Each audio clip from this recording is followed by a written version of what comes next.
We on the live here now. If I can find this link.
Test to see if this works.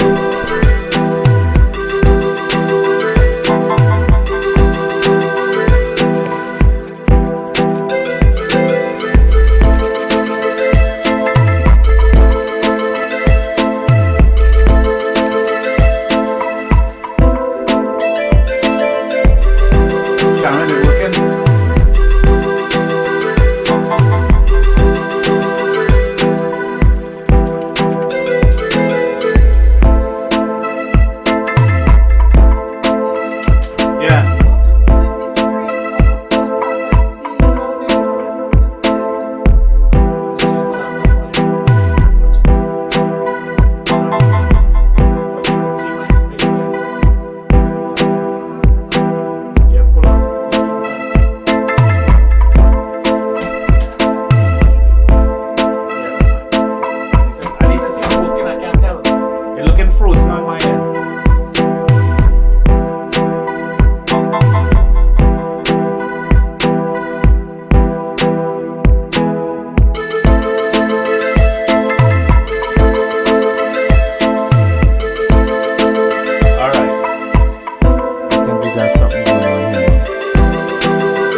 To know how my voice is in comparison to the audio.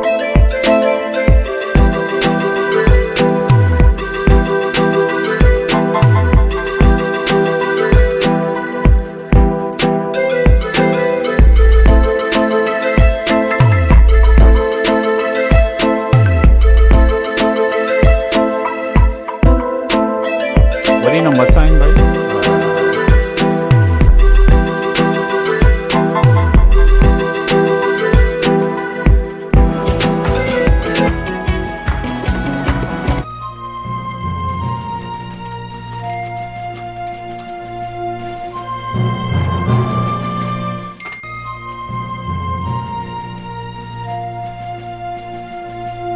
Yeah. What is he seeing with the audio? I need audio feedback.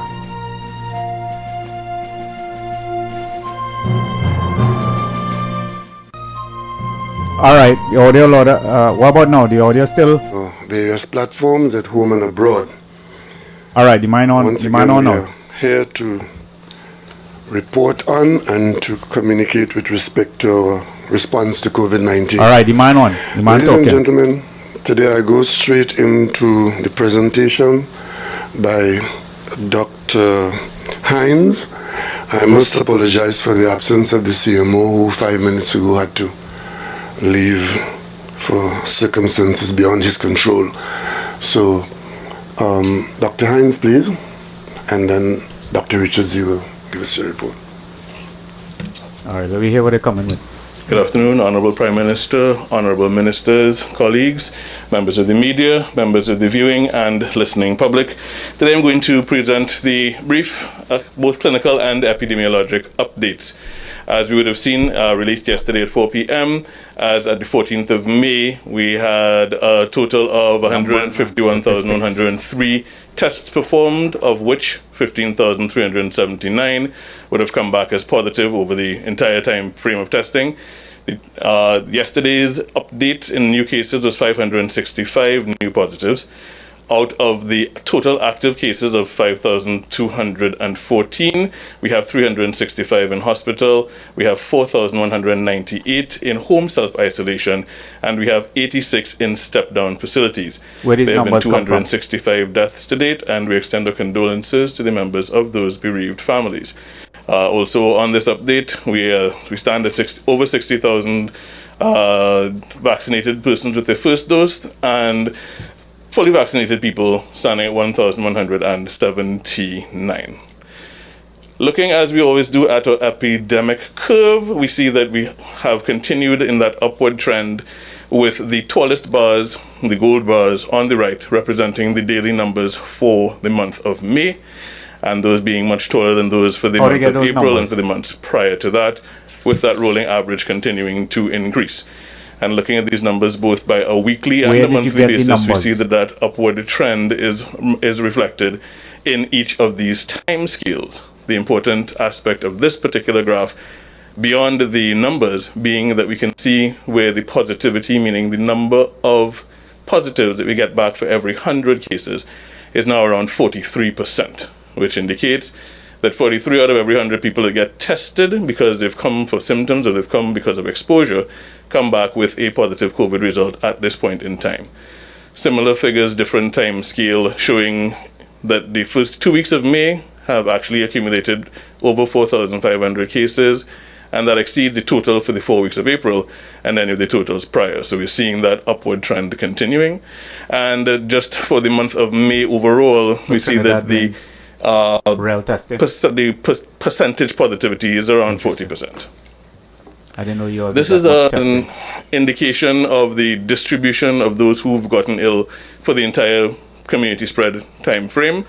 Looking at the male to female ratio, 52% male, 55% in that 25 to 49 age group. We're going to compare the total with just the 1st of April to 14th of May. Same basic shape, same basic age groups being affected.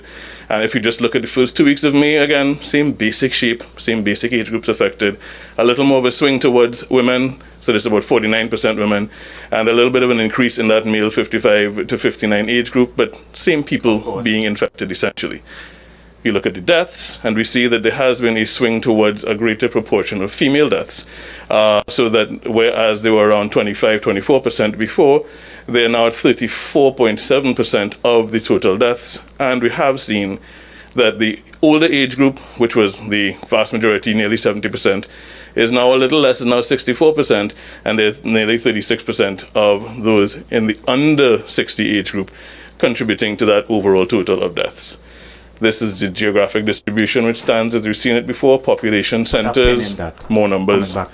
And looking at how we projected and how those projections have performed, what we did note is that we saw that sharp upward trend over to the right-hand side of this graph, where the bars get progressively taller very quickly, and that we were on track to double between the 5th of April and the 14th of May, Whereas we didn't quite reach that landmark, we weren't very far off. So we can't say that there's been a major change in the trend. So too, looking at this graph where the green line shows where we expected the cases to go projecting forward, and we see that the bars have basically performed as projected, largely reaching the totals on a day-to-day basis. Looking at the new and active cases, current and projected, starting in May the 2nd, where we gave this as a projection, we've seen that largely as we go from update to update, we have more or less continued along that same upward trend, that same rapid increase that we have been warning about and that we're concerned about with respect to its effects on the parallel healthcare system and the health system as a whole. So I'm going to end here and I'm going to turn it over to Dr. Richards, who will give us the update on that parallel healthcare system. Especially in a place like Trinidad. You know how slow Trinidaders work with everything? How they get them numbers so quick? How they statistics come in so fast? Where are they monitoring? Good afternoon, Honorable Prime Minister, Honorable Ministers, my colleagues, Dr. Hines and Dr. Trotman, ladies and gentlemen of the media, members of the viewing and listening public of Trinidad and Tobago. Good afternoon and thank you for your continued attendance at these media conferences as we provide up-to-date information on the activities regarding the parallel healthcare system and COVID-19. This afternoon, I come to you with some clinical statistics for the parallel healthcare system with specific emphasis on the state of the hospitals. That is how occupied and filled our hospitals in the parallel healthcare system are. We might have some data after all. As my colleague Dr. Hines would have indicated, the rolling average in terms of the number of cases per day continues to increase and is currently at 380 cases per day over the last 7 days. And that really represents an increasing number of hospitalizations at our 7 hospitals in the parallel healthcare system, all of which as of today are occupied. This graph demonstrates the increasing number of cases and the number of admissions and the number of discharges. And you would notice that the number of admissions continues to exceed the number of discharges. That is, the hospital has a net increase on a daily average in terms of the number of patients. If I was to expand this graph, so you would see there's been an increasing upward trend in admissions, and it is a dynamic situation that changes day by day. But you would notice that there's been an increase in terms of that gap that we are seeing between admissions and discharges. Now, as far as that widening of the gap is concerned, this really represents an increase of between 30 and 50 patients on a daily level across each hospital and across the hospital system. And this gap really represents where we as people can look in terms of the COVID-19 mitigation measures. Now, the Ministry of Health, in its response, increased the number of beds in the parallel healthcare system by 130 between Monday and Wednesday of this week. And what I'd like to remind everyone is, as fast as we increased these beds, they were filled. Hospital admissions, yet again, variable but generally increasing. And if we look at the overall occupancy, the red line represents Trinidad and Tobago, the blue total occupancy, and the yellow Tobago occupancy. Overall occupancy for Trinidad and Tobago today is at 64%, but if we split Trinidad from Tobago, we are looking at a 73% hospital occupancy. Please do not be comforted by the fact that we have 27% more occupancy level. As I've been indicating, and as you all know, a bed is no longer a bed. And even though there may be physical beds, the resources that are required to give you the best level of care may not and are not available. In terms of ward level occupancies, you would see, Tobago is roughly on average around 25%, but Trinidad continues to increase. Even more worrisome are the ward occupancy levels across Trinidad and Tobago, with particular emphasis to Trinidad and Tobago. And today I would like to let everyone know that in our previous conversations, we have been speaking about a 10-day, a 7-day, and a 5 days to go before the beds are all occupied. It's no longer 5 days. It has been touch and go for the last 3 to 4 days, and all our beds are occupied. At the HDU level, 95% of all beds in Trinidad and Tobago are occupied. At the ICU level, all beds are filled, and we are in the situation of having to add beds, convert beds, add ventilators on a daily basis. The ward level beds are currently at 66%, and our new step down facilities are at 57% today. Just a breakdown of the hospitals and the individual hospital occupancy levels that we have. Tobago is at 25. And if we look at that red line, which is that danger line in terms of where our resources are, nurses, ventilators, doctors, laboratory testing capacity, we will see that the Cora Hospital has exceeded that line. This morning, the Cora Hospital was at 78%. The Cuba Medical and Multi-Training Facility, where we have our most ill patients, is at 71%. And, at considerate strain, the Arima Hospital, where we 71%. expanded by 20 beds over the last weekend, is already at 85%. I hope you're processing these numbers. The Augustus Long Hospital, where we Process these expanded by numbers. 10 beds, is at 90%. And now the St. Anne's Hospital, which was previously empty overnight, is at 80%. And this is just a reminder of the resources that we've been charting. And you can see that the ambulance system is now at 50%, increasing considerably over the last couple weeks in terms of COVID-19 transports. In closing today, I'd like to just remind everyone that the increasing hospitalization levels, increasing number of beds, really is a cause of concern for all of us, because at this rate, we are basically out of hospital beds. And it means that if you require care, then you will not be receiving the best level of care. Today, on behalf of my colleagues and the Ministry of Health and I have every something to say about frontliner, that. I would like to appeal to everyone to please continue to practice the COVID-19 measures. Every time you take a chance to go on a Lyme, every time you take a chance and think it's not me who is going to get COVID, you are taking a significant risk. If death has not arrived at your doorstep, please know that it's probably in your workplace or in your neighborhood. Please, Trinidad and Tobago, let's work together. We are generally a resilient and a civic-minded population. Let's continue to practice the COVID-19 measures. Thank you very much. All right. She gave some numbers. Thank you very much, Dr. Richards. I'll Let me hear what ask the Prime Minister had to say now. Dr. Trotman a little later on to give us some assistance before we close the press conference. Dr. Trotman will come on a little later on to tell us a bit about home management of people who are in quarantine at home or who should be in quarantine at home. So Dr. Trotman will come and talk to us about that. When we go hear about the quarantining vaccines from at China. I want to know about the vaccines And from of course, China. you see the relevance of Are that we against the till? background of what Dr. Richards and Dr. Hines would have told us. But ladies and gentlemen,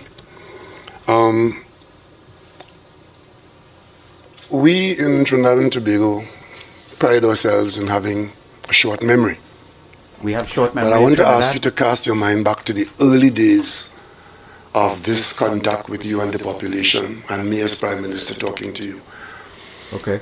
I said at the beginning, and I'm saying now, that my measurement of this crisis or this challenge would always be whether or not we are able to provide health care to those who need it. And we gave the commitment that we'll do everything that has to be done so that we would be in a position to provide that health care to those unfortunate persons whose circumstances require being put in an institution. In the protocols that we had early on, and which still remain in force, it was something very simple. If you are sick, don't come out to work, stay home. That sick might be COVID, so stay home. Meaning that you don't come out and spread it around. You keep it as close as possible to yourself, even away from your family.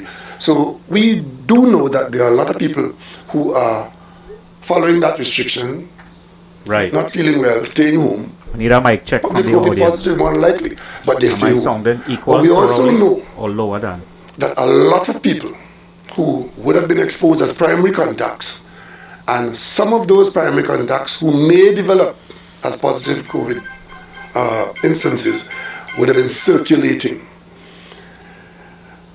So the numbers that you've been getting from the government from day one had always to be taken as a part of the story, because these are confirmed cases that have come to the attention of the health authorities. And we always knew that there were other people who either didn't feel well today and stayed home, or we also had the asymptomatic persons who didn't see any sign of sickness, but in fact, upon testing, found that they were.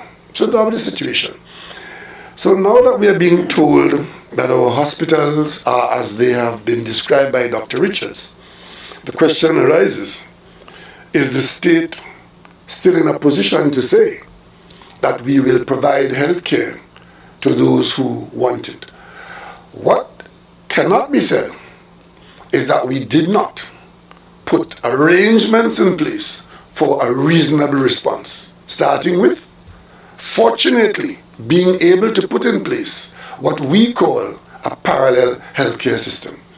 Luckily for this country, when we were called upon to bring the hospitalization into play, we had 4, not 1, not 2, not 3, but 4 hospitals, new hospitals, that could have been the backbone of this. So why weren't they? Why weren't they the backbone? Which had just been opened partially. So what's the reason? We had the Point Fortin Hospital, which had just been completed. We had the Arima Hospital that had just been completed. And lastly, we had the Roxborough Hospital that has just been completed. Okay, what's the and point? Of course, in occupying the Point Fortin Hospital, we have released the old Point Fortin Hospital as an item of use. Then, of course, with the restructuring of Petrotrin, we had the restructuring of Petrotrin. So we were fortunate that we have had these additions. I want you to ask yourself, all right, if these were not available, right, and the normal public health system was what we were dealing with, San Fernando, Port of Spain, and Eric Williams, if that is what we were dealing with, what would have been our situation?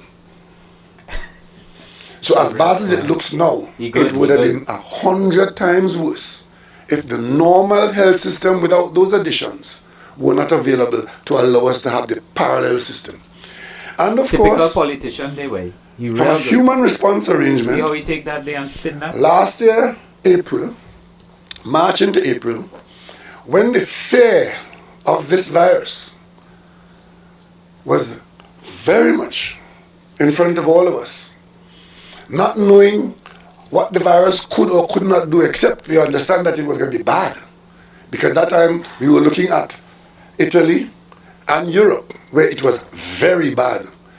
The population in Trinidad and Tobago responded admirably to the entreaties of the government. Remember?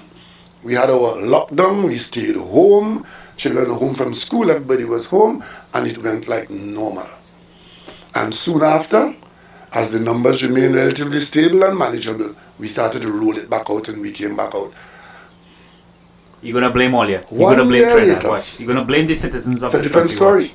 You're going to blame all you. Watch. We now have vaccines to look forward to, and vaccines to be had. I want to know about the vaccines. We know people who got sick and got over. And of course, it's only 5 people dead, 1 dead, sometimes some days nobody dead. So you can do what you want. And I must tell you, as someone who has been monitoring this behavior, with blaming the public. We were more confident in treating with the virus. You're going to blame all you. Watch. And now that we are at a situation where the reports are that we are, even with the parallel health system, we are running out of bed space for those persons who require it. Because it's not everybody who is positive with COVID, or even everybody who is symptomatic, requires hospitalization. Those who get warded, especially as they move up in the system to HDU and ICU, those are a portion of the people who are sick. And therefore it requires a far firmer response at the individual level to make sure that as we are running out of space, as more people are getting sick and a fraction of those people are requiring beds and beds are becoming unavailable, we now have to be even more cooperative than we were last April. I agree with that. I agree. Unfortunately, that I is agree not what about we've been having. cooperating. I agree about helping. But I'm not here blaming anybody. I'm just pointing out to you the facts of the situation. So You're not blaming today in nobody. Trinidad and Tobago, Just pointing out the facts. we have a population that is now scared. I woke up yesterday morning and people were literally telling me to press the panic button. Today, you see what advice we're getting from people who only recently were telling us that we were being unnecessarily disruptive. And of course, there were some who never took it seriously and thought that we were just generally annoying people. Right. I understand what you're saying. I'm sorry I understand that part. that it has come to It can be frustrating to be a leader. I get coffins that. I ain't wronging him for that. and the faces of dead people for us to realize that we are in and always has been in a very difficult place. Even before COVID, we were in a difficult place. Before, Even before that.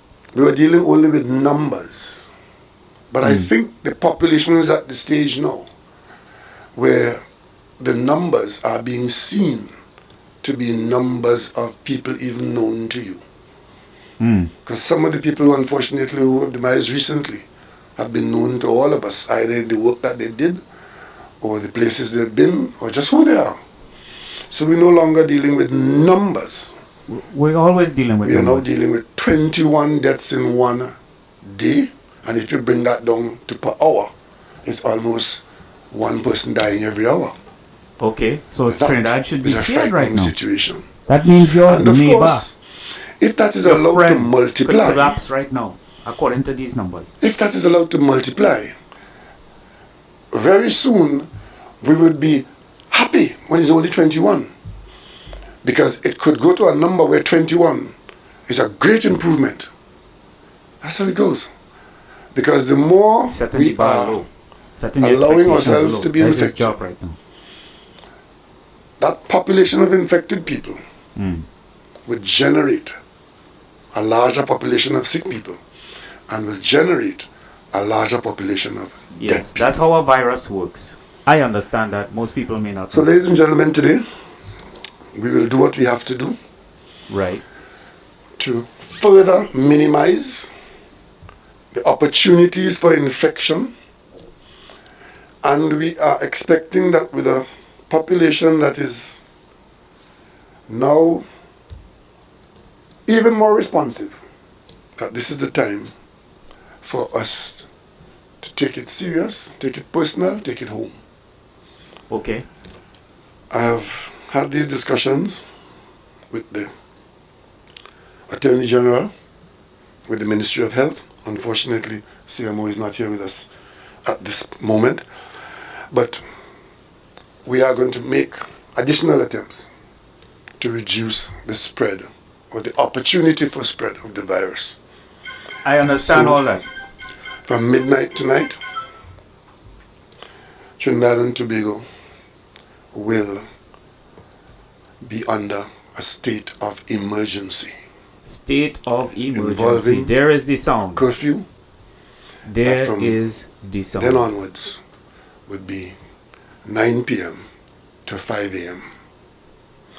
Meaning that if you don't have to be out for exempted reasons, you stay home under force of law. However, it is not feasible to shut down a country, much as we would like everybody to be home. Even to be home, you need some people to be out. Right. We were carrying a balancing act, lives and livelihood all the time, managing some livelihood activities with some save your life activities. The situation now with the threatened inability to provide health care means that the input on the life side, Right. on that seesaw, We're going Okay. to put more effort on the life side now Right. than on the livelihood side for a little while. No problem. So the but essential service would remain essential. And by later in the day, the Attorney General's office would put out the specific what are details, going to as happen to much the details people as who we could. cannot afford rent But or suffice it mortgage? to say that What about those there are people? areas that will Are we not going be to put a affected pause? in terms of closure, because they Are we are the gonna put a areas that are pause? required to keep us alive. And Okay, we can't close I agree those with areas. you. But the Good. other areas will shut down virtually completely. Okay, this is where National we have a security problem. in all its forms. Of course, the health department in all its forms. The Ministry of Energy's work, the energy sector will remain on. The utilities will remain exempted. Ports and airports will remain exempted. All tentacles of the food supply chain, from food packaging, food preparation, Here we go. food distribution, Here we go. supermarkets, groceries, Here will we go. remain because we have to be fed. Pharmacies, public transport, and elements of private transport, and the details of that will come out.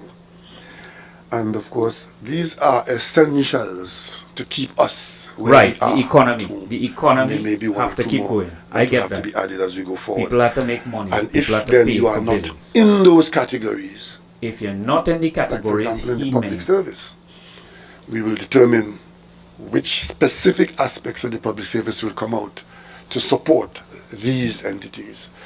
I mean, everybody expects to get paid at the end of the month Right. while they That stay is home. what we was waiting for. But to get paid at the end of the month staying home means that some people have to come out to work.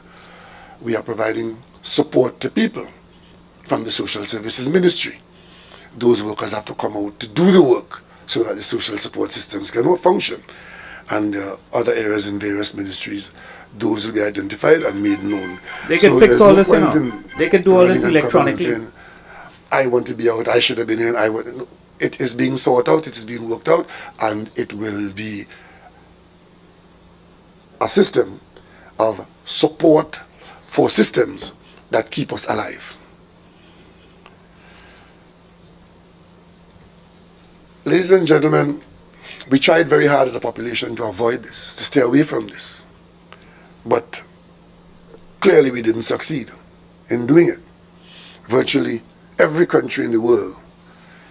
We could say, well, this would be our second or third wave, or depending on what you want to call it. The wave will But never stop. It comes in waves. We had a Never first stop. wave, we had a second, we are having a normal. third, and of course we New just have normal. to This is not a new panic. normal. This does not call for panic. We never panicked. We looked at it squarely in the eye He right. and I decided don't what is panic. required of us. And this is what is required of us at this time.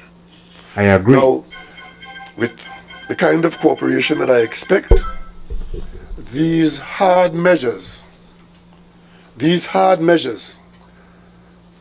should mean that the period of high infection and high levels of death should be a shorter period. Right. To try to avoid this now is to prolong the twilight period and to also allow a situation where what you have seen outside, where the hospital steps are not available to those who want to go in, and those who are dying because they can't get a breath of oxygen. We're trying to avoid that through these measures. I have seen it being said that people in Trinidad and Tobago have been buying up oxygen tanks, and there's a shortage of oxygen tanks. Everybody What trying that to make money. means is that some people in our population have come to the realization Money. that a breath of oxygenated air is what stands between you and death. That's how serious it is. And we've seen situations in some countries where, for the want of an oxygen tank, lives were being lost on the pavement of the hospital or even on the hospital ward. These actions are taken to avoid that. In Right. anticipation I agree of with a that. demand for bed space, for the COVID response beyond what we already have and what we have been adding to. We are taking steps to have a couple of field hospitals, which I'm pleased to announce are in place and being outfitted for service. Okay, one in good. Cuba Very and good. one in Port of Spain. And these will provide additional support for certain kinds of patients, because the doctors kept telling us all along in the management of this COVID, patients are categorized based on their clinical state at one point, and you can handle them differently. They're not all in one category and needing the same attention to the I mean, in we one know all hospital. this already. have We been went putting through them this in last 2 stages. times. And So he really the field regurgitated hospitals will allow us to expand about the slowing down availability of beds for hospitals certain and categories of patients keeping and so people on. out or And whatever. I have something to tell you about that when he done. Parasam had mentioned earlier on that as part of the plan to provide that ability to get oxygenation, that we have oxygen stations around the country, so on, and the Minister of Health at a later time will talk about that, if not in this press conference, but certainly later on. So we are taking steps to face even the most difficult outcome whenever it comes. And this is one aspect of a difficult outcome. And I am simply appealing to the population to cooperate. You have been known to cooperate. You can cooperate. In fact, in some instances, I'm pleasantly surprised at the level of cooperation that is anticipated or being experienced now. I want to we smart people. thank the We not dotish. leadership of We the business smart community people. for taking the lead in coming out and supporting these initiatives, not supporting course. the government. Yeah. Because this is not about the government. Because no government is on any bed in any hospital or in any morgue. The government is manager of the situation with the responsibility for taking decisions to give us the best chance to survive all the circumstances as they come at us. So I want to thank the leadership of the business Yes and no. community. That is half and Because half on had that they one. not I go done half. so, 50% the on him with conversation that. after this press conference would have been a continuation of don't do this, don't do that, because I'm going to lose this, I'm going to lose that. Right now, the singular conversation is whether or not you're going to lose your life or somebody you think well of, Sure. family or not, Sure. could lose his or her life. I'll accept that. And the proper position is now being taken that we got to put life first and close behind livelihood. Can't be the other way around. And for those people who think that they have to congregate or they have to go down to the supermarket, Don't say it like that. let me It's say it not very that. clearly. Food supply systems will remain open daily. All So there's no need to run down there all if you don't like doubles, things. roti, If you haven't flour. already gone so already since I spoke. The gas stations will remain open daily. So there's no need to rush down there this evening to make sure your tank full this evening. Because it might be this evening when you go by the cashier to pay for the gas you rush for, and to pick up some COVID this evening and carry it home for your grandmother or for your child. Okay, There's so no need. These areas will continue to supply, so there's no need to rush to the pharmacy because you are afraid of somebody else doing what you are going to be doing, which is going to make sure you hoard up.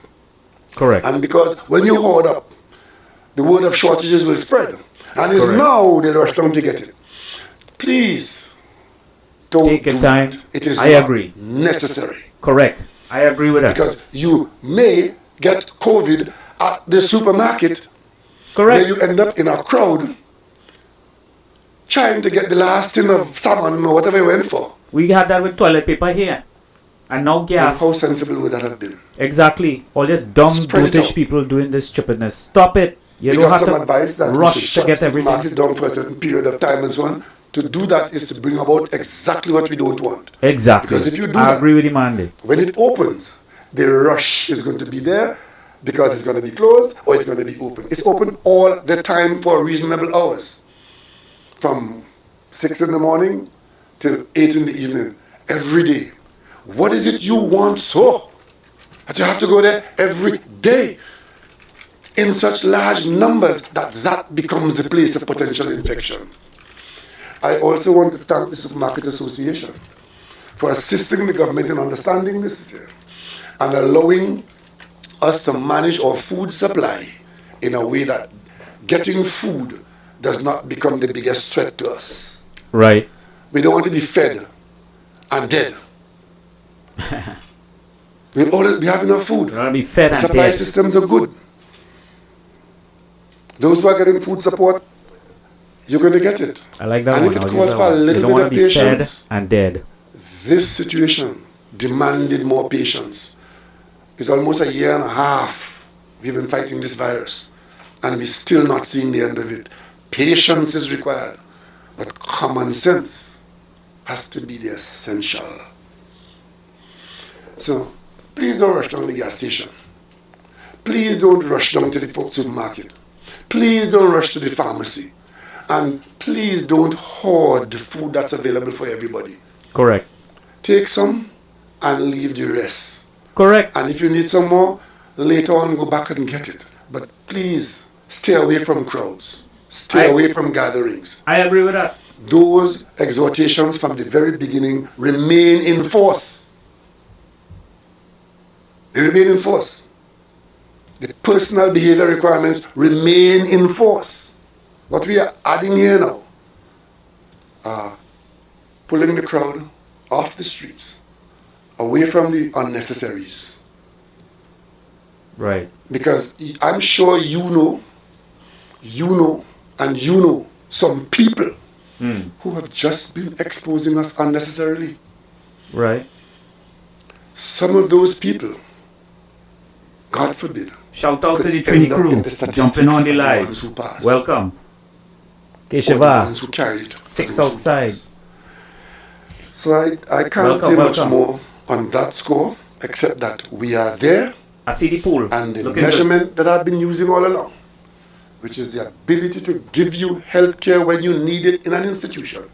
We are there now, and I have to act like this now as leading the charge, good. Correct. leading the team, leading the country to a place where our country would be able to provide health care to those who need it in the COVID response.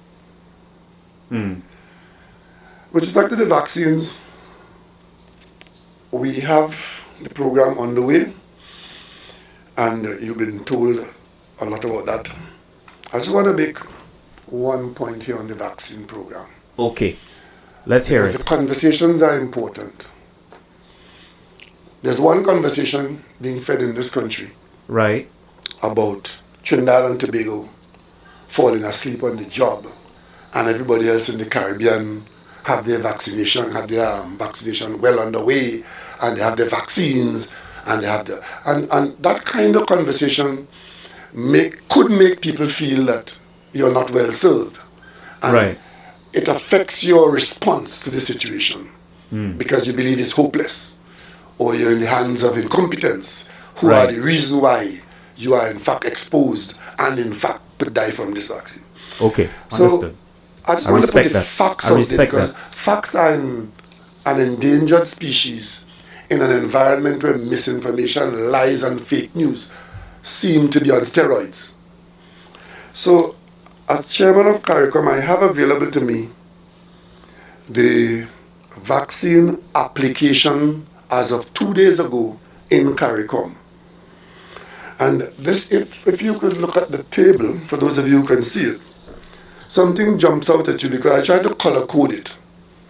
If you look at the blue, you will see can't these see are it. territories like Anguilla,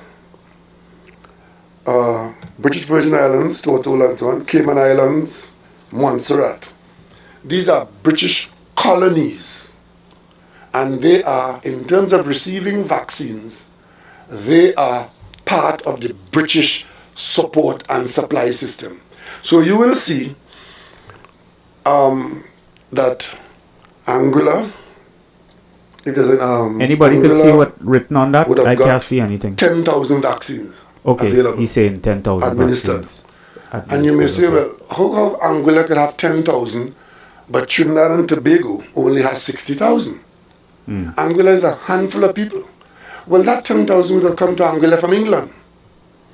And Montserrat, if you look at Montserrat, you'll see Montserrat would have had 5,000 vaccines and they would have administered 2,000. But Montserrat only has 3,500 people. And they would have got their vaccines earlier clock from Britain. And of course, the same thing with British Virgin Islands. You see, they had 32,000 vaccines in their total. They too would have got it from Britain. But on the other hand, come to the first column. There are three categories of vaccines here. You would see India as a source supplying CARICOM. And of course, bear in mind that Jamaica has twice as much people as Trinidad and Tobago. So if you run down the list, you will see from the Indian offerings, starting with 100,000 to Barbados first in February. And remember that was when Barbados was in a calamitous situation like we are in now. They got 100,000 from India. A couple of other countries said to Barbados then, we can't give you any, because if we give you, we'll have to give the others. But India gave Barbados 100,000 and Barbados gave us 2,000 from that. But if you look at the list in the end, at all the people who received from Barbados, from India, you will see Antigua got 40,000, the Bahamas got 20,000, Belize got 25,000, I'll talk about my Guyana opinion got 80,000 after. And Jamaica got 50,000 and Trinidad and Tobago got 40,000. So there's no set pattern. Right. And this decision as to how much you got was purely a decision of the Indian government, how much they will give to you. So he And pandering of course, to we all people got those who in the criticize period about between vaccines. February 9th, That is who this for. when Barbados was the first, and Trinidad and Tobago on April 14th. And most people got it in March, right? And the vaccine that, all those vaccines don't stop COVID. were the AstraZeneca vaccines. You're not making that clear. So had we not got those AstraZeneca gifts from India, all the way down to the middle of April, there was not a single vaccine available to the CARICOM countries. Not one. So we started off with that. So the next thing now is where we were all along, which was the COVAX facility. Category 2, where vaccines came from, the COVAX facility. And this is interesting. You would see that Barbados would have got 33,000, same as Trinidad and Tobago, even though Trinidad and Tobago's population is 3 times Barbados. And Jamaica would have got, from the first COVAX, Jamaica would have got 14,000, even though Jamaica's population is twice Trinidad and Tobago's.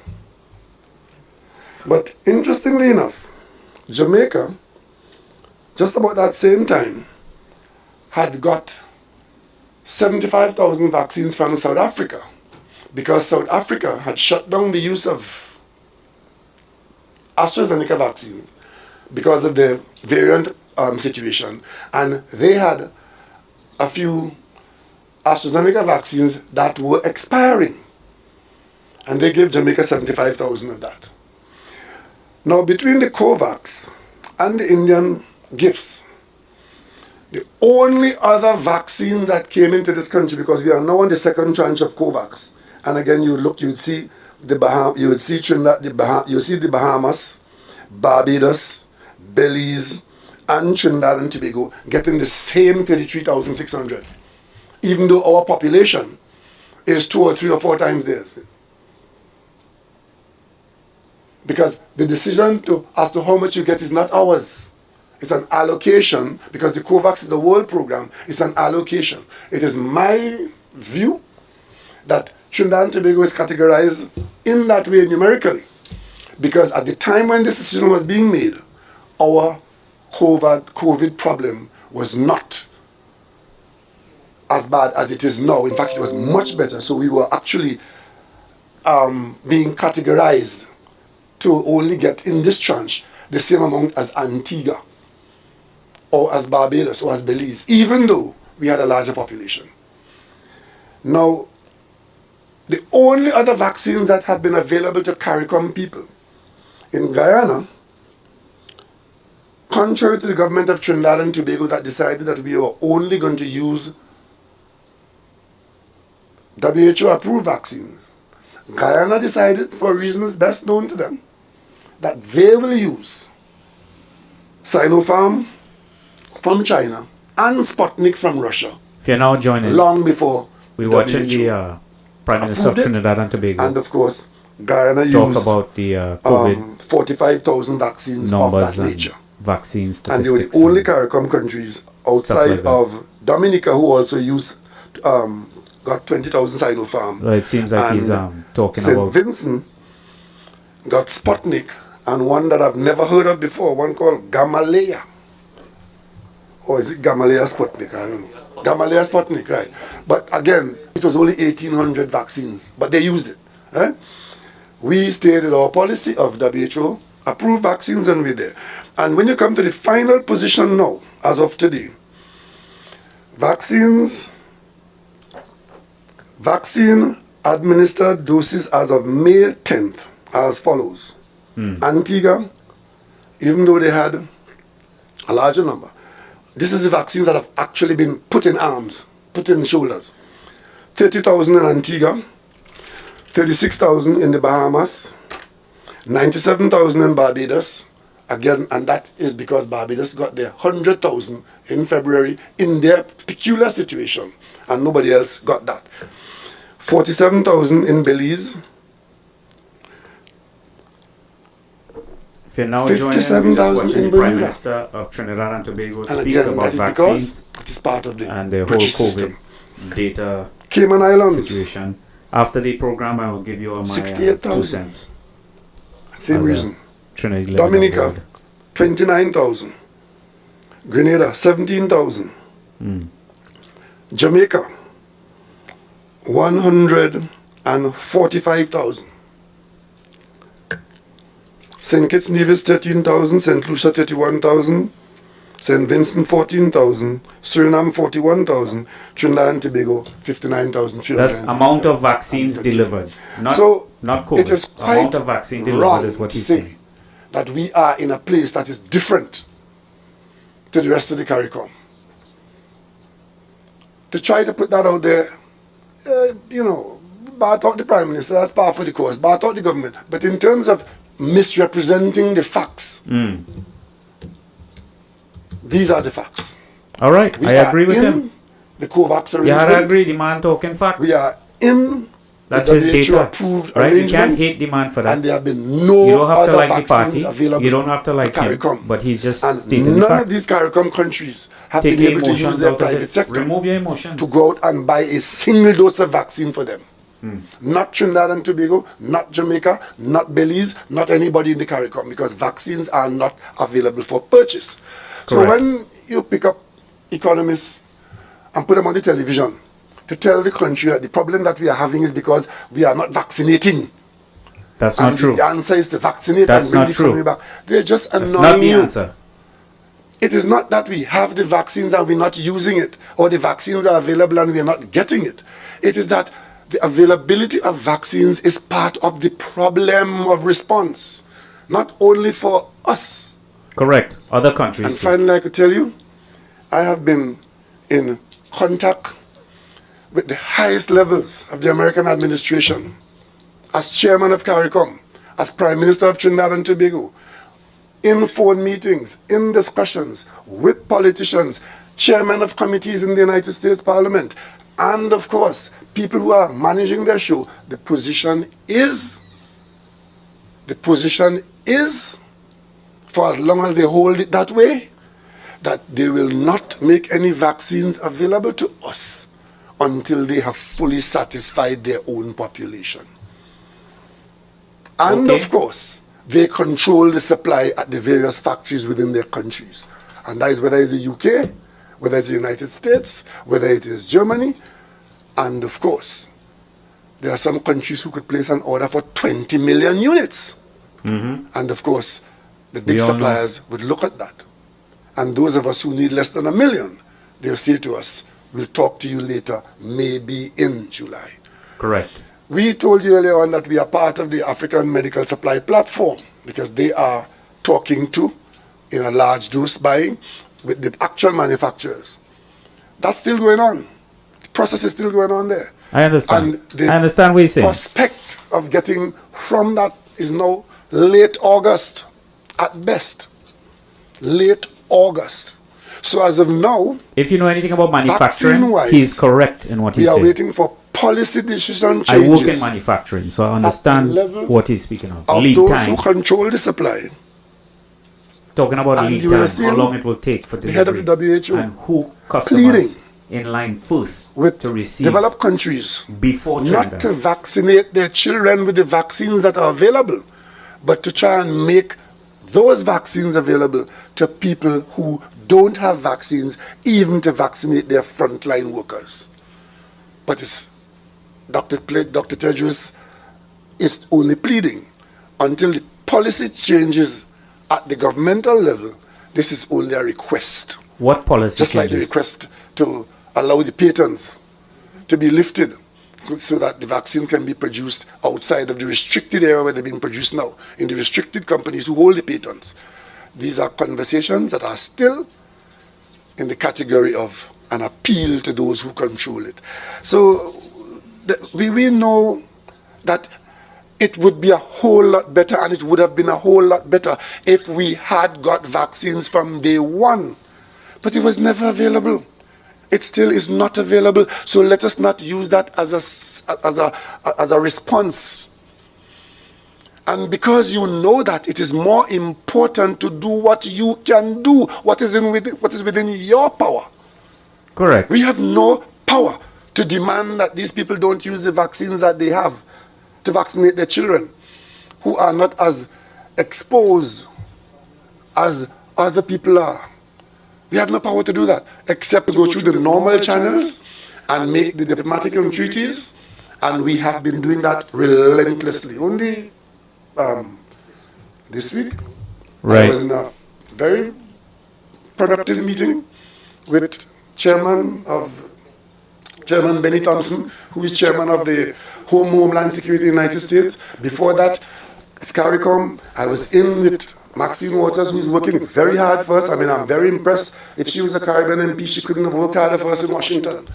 Greg Meeks, who is there, these are people who are working hard for us within the corridors of power in the United States. But until the policy changes, we are in that situation.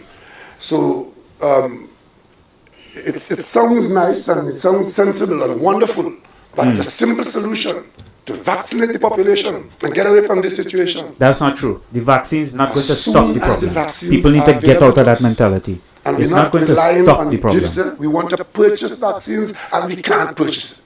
We'll Correct. accept gifts once they are WHO approved vaccines, and we are prepared to pay for vaccines. I see it being said that we were offered vaccines from Pfizer and we refused because of the price. That is a lie. Okay. L-I-E.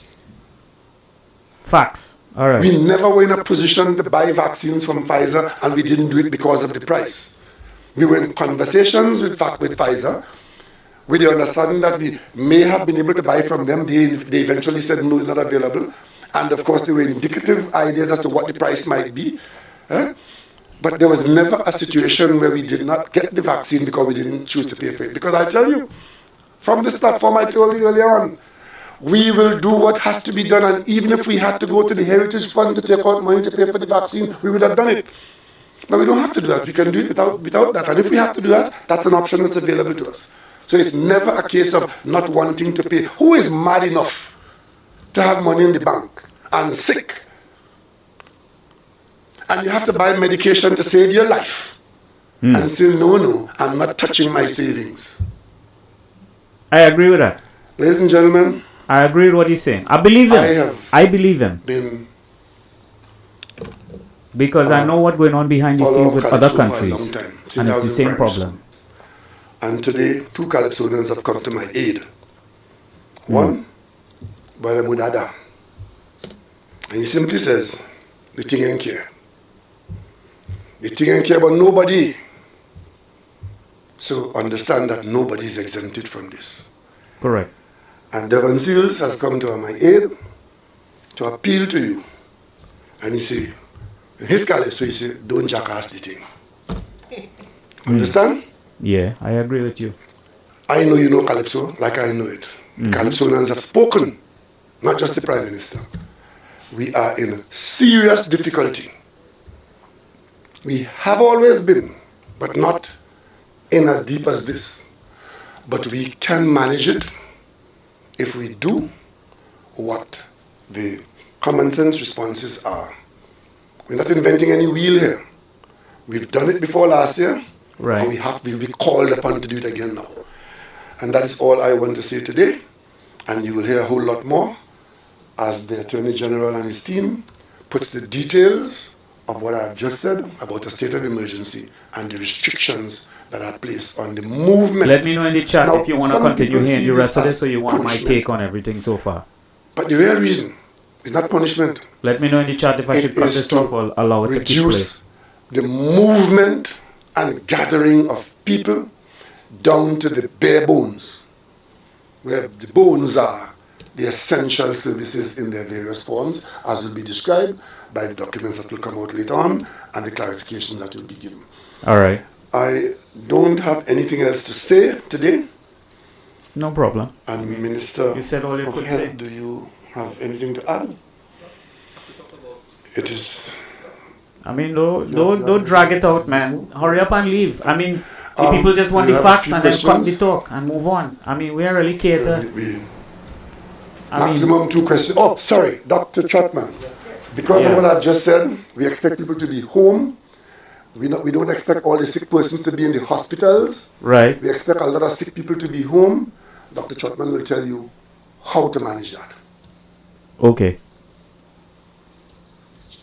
So, should I continue or just let it play? I mean, you guys let me know.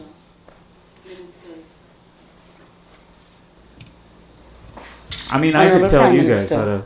Ministers, my colleagues Dr. Hines, Dr. Richards, my healthcare workers, the army out front, members of the listening and viewing public, members of the media.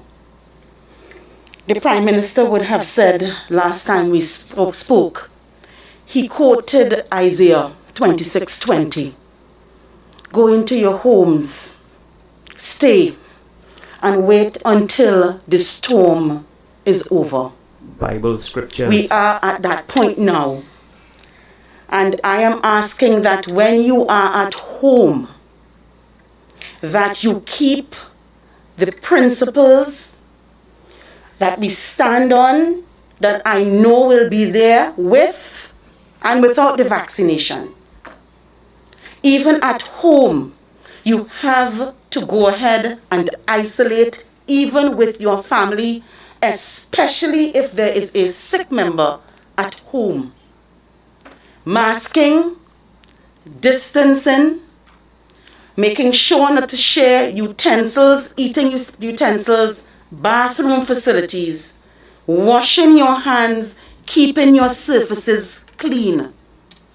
Education We for are the seeing public. countless stories This is education for the public. of primary contacts in the clinical setting who have become positive because of other people in their homes, who they admit to eating with without their masks, hugging goodnight and saying The goodnight, mask is not going to stop sleeping in the same bed If you with. have to get infected, These are real stories. you will get infected. These are mask or real no mask.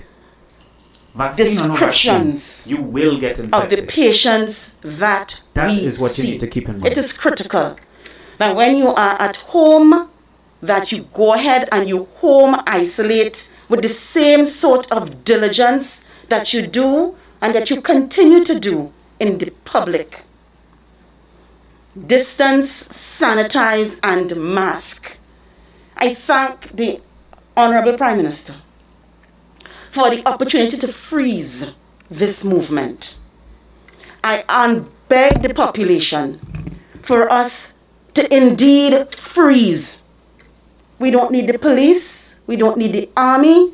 You know what needs to be done. I agree. We in the health field are saying our backs are breaking. We signed up to help you.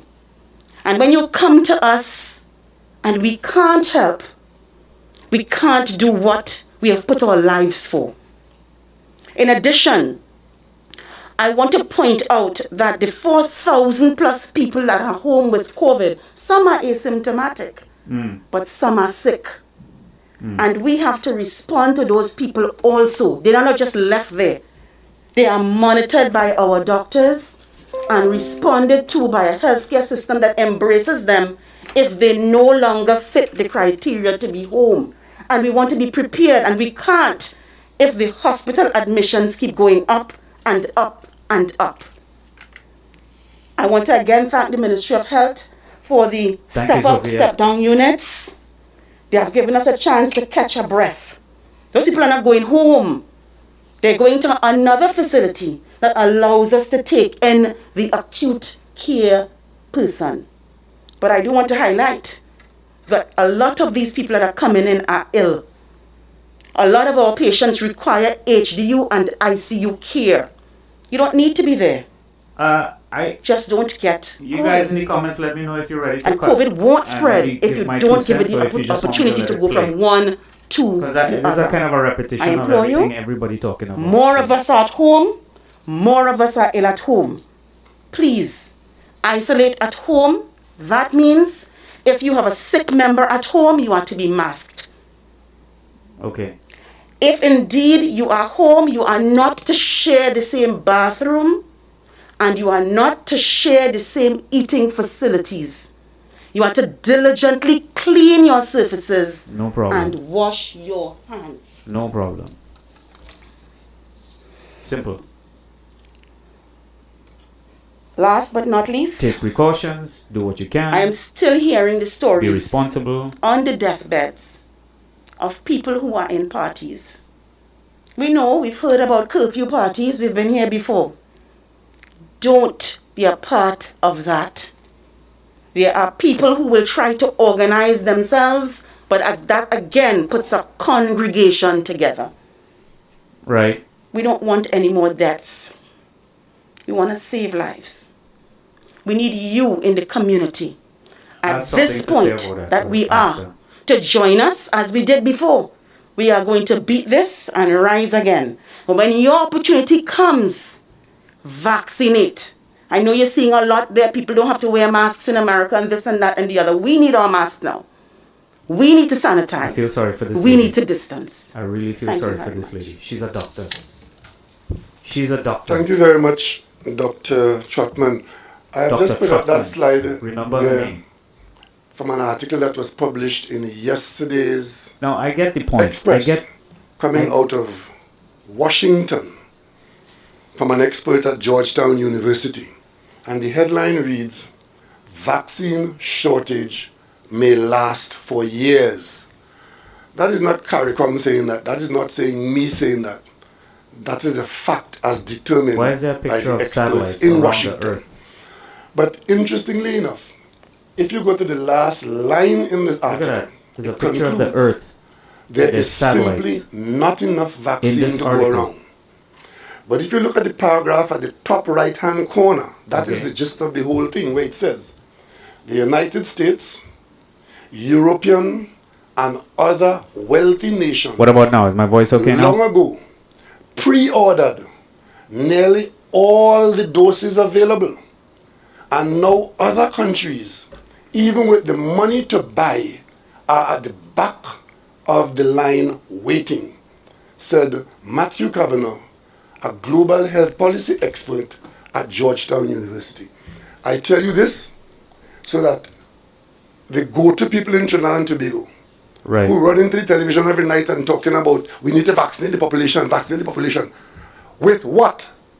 Exactly. We are doing everything that can be done in this situation to make sure that whatever vaccine is available. Sharmila, we get Sophia giving and you a use. shout out on the Because chat. it's another thing to get Use my vaccines, laptop to chat with her if and you then want. the population for one reason or the other is hesitant Hey, or Sophie. reluctant or refusing to use it.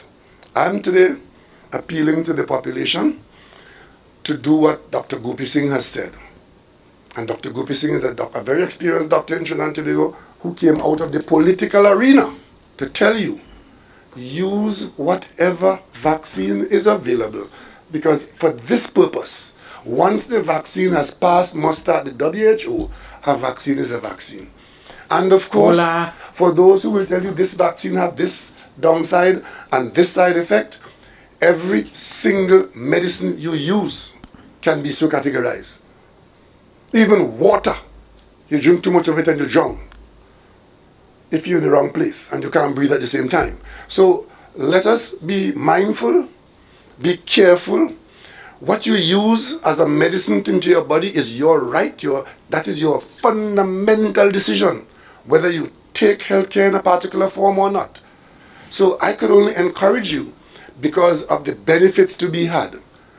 But the government will do everything possible to make vaccines available.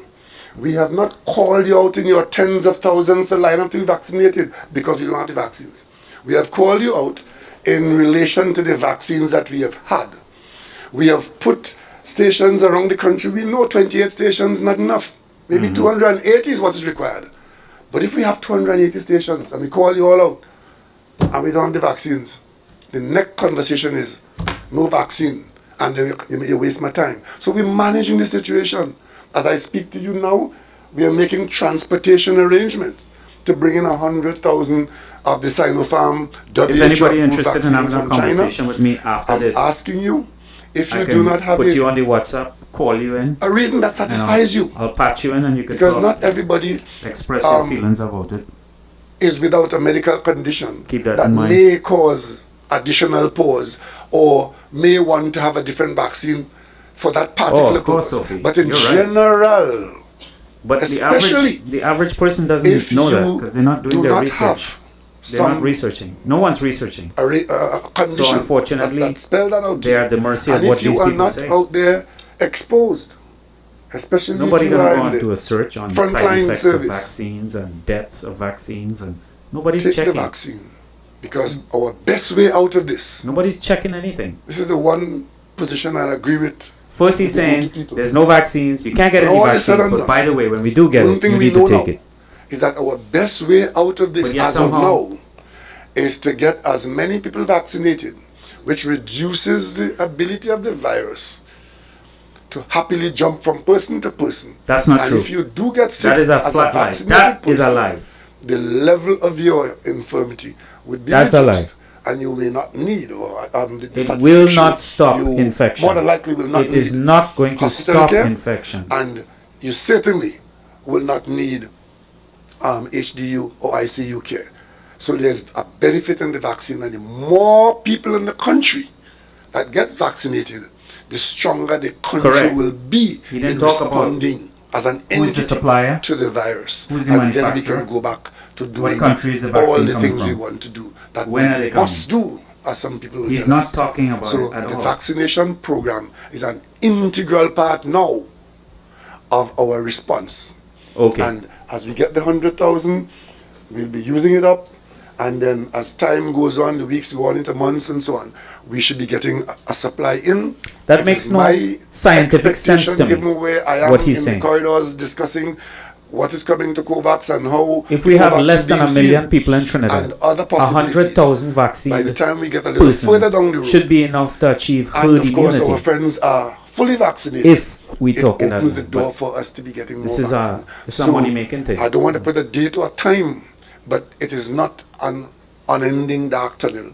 There is some light appearing at the end of the tunnel. Let us use that light to guide us to a more sensible place. All right. And the one place we don't want to be in Trinidad and Tobago is a place where there are so many easily infected persons that when you extract from those, the ones who require hospital care, that care isn't available. I mean, I am absolutely in awe. If you're now joining and live, we're admiration watching the of Prime Minister of Trinidad our and Tobago healthcare workers talk about who have COVID. been on the job since January last year, He started off talking about holding the statistics, line, data, pushed very deaths, hard by the virus, and now he's going being pushed harder by the defending people. himself about why we don't have Just vaccines remember, yet, You etc. can't etc. replace a doctor with a So, teacher he's talking or a about, priest. unless you're with dealing with public bush medicine. responsibility. You and can't really replace a nurse vaccines with a being janitor. mission. It takes years of training to be a doctor or to be a nurse or a technologist in the hospital. And therefore, as the numbers rise week to week, we can't increase the number of nurses. All we will be doing is putting more load on the shoulder of those who've been carrying the load since last year, January. Correct. Feel for them too, and their families. Correct. So if you are being irresponsible, you're nearly as bad as the virus. And I'm sure there's nobody in Trinidad and Tobago who want to be so categorized. Listen, this is an easy Be fix. conscious. This is an easy fix. Be cooperative. Correct. I agree. Be reasonable. Okay. Then reward And the behavior. If you be want that behavior, safe. reward it. That's all we can ask of you. And the more we cooperate, the shorter will be the period of inconvenience. Couple questions and we're done. One question, please. One. I will not bring anywhere else but this. Fair enough. One question. It might be a lengthy question. If it's a lengthy question, it's a speech. How long would the estimate last for? And the last estimate we had, there were some cases of abuse. What measures, if any, are being put in place to ensure that this doesn't happen? The simple answer to that is that none of us in this country have ever been in a state of emergency during a pandemic. Take that Okay, I take it. Use But that. what's the point? as your guide. Okay. This is not a comparison of another state of emergency. This situation calls for this, and the length of it will be determined by the response that we get. What does a state saying of emergency The more entail? cooperative the response, the shorter will be the period. We need the details. Yes, Jim. Prime Minister, just following up on Jensen's question, in terms of the issue of constitutional rights and so on, because you did say at the last press conference, if I'm not mistaken, the pandemic issue doesn't necessarily need the lifting of constitutional rights for a solution, but we are here now. What can you tell the public about that? All of that has been solved by me using the state of emergency, which is properly Here it is. ensconced in the laws of Trinidad and Tobago. Because you see, I didn't want to use the provision that is existing now in the public health ordinance. Because not very many people give the respect to the ordinance that they give to the state of emergency. Are you sure? Even people who should Is he know sure? If- better. When we use the ordinance clauses, and I said that population, you are saying that the police cannot come to your private space, and therefore you, in defiance, would misbehave in those spaces, the parties and the whatever. Instead of hearing from those who should know better that, listen, okay, all right, let's get on with it and not have it, oh yes, you have the right to do it, and no police to come in the space. But I did say the police is coming under the provisions of the public health ordinance, which is what we are using. And in the public health ordinance, it says the authority to come to any space, public or private, is with the public health officer, Dr. Parasham's staff. And they could call for assistance, unlimited. It says assistance. Now, who do you think the government will use to assist the public health officer? Not the police. So the police gets the starting orders to come to the private space by the authority given to the public health officer, who can call on the police for assistance. That is written in the law. And then, of course, right. you know, men from the inner temple and the outer I temple think at this jump out and point we say, no, kind of know where this goes. private space is sacrosanct. I'm ready to cut out, but And then I when want it my turned viewers out, to get angry. other men So if you from think other we're ready to temples pause him said, and move but on to a the conversation, law let me know. provides for it. Go And the for put court a has vote in the adjudicated chat upon box it. if you guys think that Then I say, should oh, well, just you kind know, of. we did say I mean, it's kind of under the same certain blah blah. circumstances. So what do you think I was saying? State of emergency. What was I saying? When they come with the public health officer, isn't that under certain circumstances? And then worse, one particular advisor was saying to me before, don't do that, because it's not provided. When it was shown that the public health ordinance I get it. He's trying to provided for that. You know what the response defend was? himself. He's been under a lot of attacks. Well, the I public get it. health ordinance is too broad. So what should have been done is it should have come to Parliament and pass a COVID law. Just ask yourself, if the existing public health ordinance is too broad, and we instead come to Parliament and pass a new law, will that new law be broader or more restrictive? More It restrictive? has to be more restrictive. Otherwise, you wouldn't do it. Right. I understand. But And if it is more restrictive, is that what you really want under the current circumstance? To restrict the authority of the police to shut down parties that are organized in some instances for profit, to generate sick people, to infect other people, and you get them counted by how many dead? the thing is, Trinidad Is that will what you really party want? until they die. That's the Trinidad culture. So I don't think police could stop Mr. that either. Astafan from Dominica made a They're video only going to exacerbate early it. in the pandemic, talking to lawyers in Dominica as to what he expected them to do in helping out in this situation. And he ended by saying, it's not to show how bright you are, but at least it's bright at all. Because this is not about how bright you are or how much you know, and how often you can go on television and misdirect those who are easily misdirected, and having the government to come all the time trying to undo your tangles. Simple and straightforward, you know. There are some people in this country, everything the government tell you is a lie. Yeah. What is the truth? What I don't want to hear from you. But we've gone past that now, eh? We are at the stage now, like they were in Bergamo in Italy, where the whole thing was being driven by the number of coffins. That's where we are. So I'm not going to engage any more of these carryings on. Lives are at stake. And we are going to do what has to be done to give the people of Trinidad and Tobago the best chance of saving lives. All right. Renuka? Minister Dale Singh, Dr. Aba&Preach was saying that we are out of beds, or almost out of beds in the parallel healthcare system. Some time ago you said that you will not let an overburdened parallel system tax or leverage on the traditional healthcare. What are the provisions outside of the 2 medical tents that the US government provided? What are the provisions being made if there is an overflow of the parallel healthcare system? Thank you. So let's look at the numbers. Prior to last weekend, we had 462 ward beds in the system. When you add ICU and HDU to that, we had 542. In the space of 1 week, we added 130. That takes you up, if you add 130 to 542, that is what, 672, around there. Then we are going to add 80 more with the 2 field hospitals. It is our hope that the surge capacity provided by the 130 plus 80.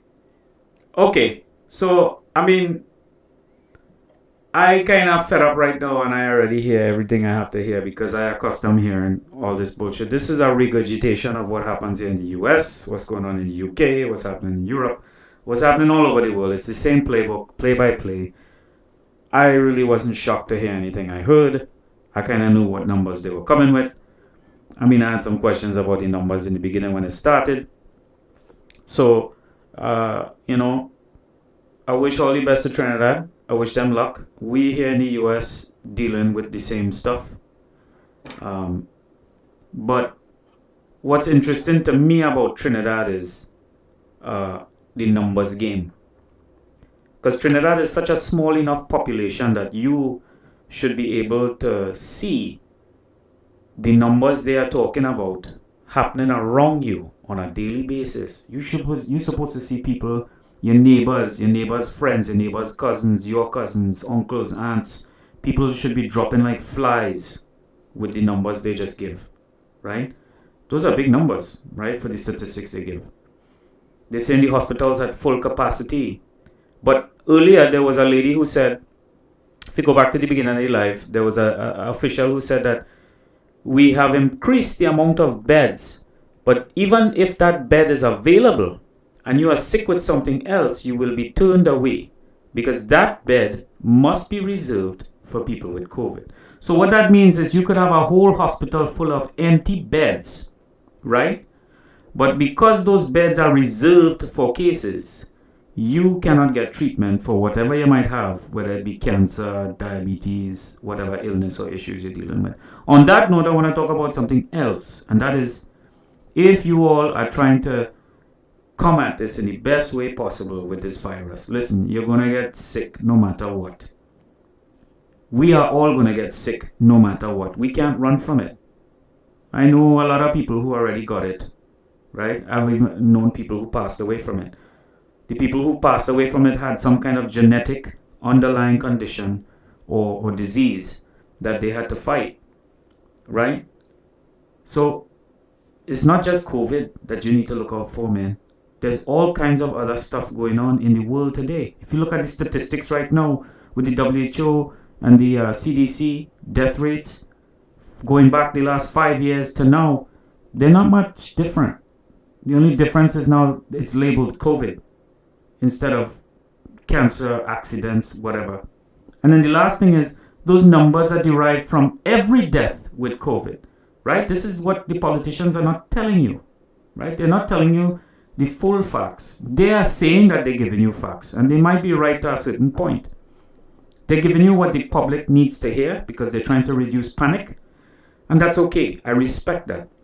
They're doing what they have to do because they're under pressure, right? They're leaders of the country, so they have criticism and all these things they need to face. I get that. I understand that.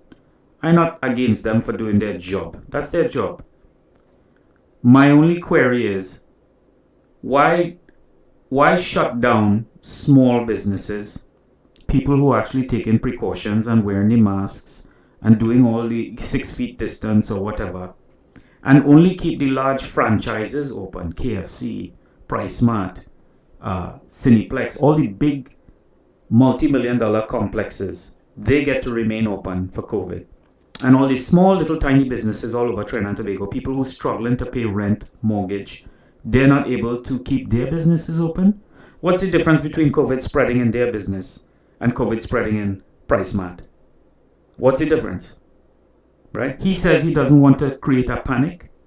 Okay, I agree with that. Panicking is stupid. No one should panic. But if you restrict access to food and resources by only making it available in the bigger chains, the larger franchises, the bigger supermarkets, or all the people who have links to the government, then you have now narrowed down the field at which Trinidadians can go out and get food and resources and whatever it is they need. So you're actually making the problem worse when you do something like that. What you need to do if you really want to reduce that kind of effect is try and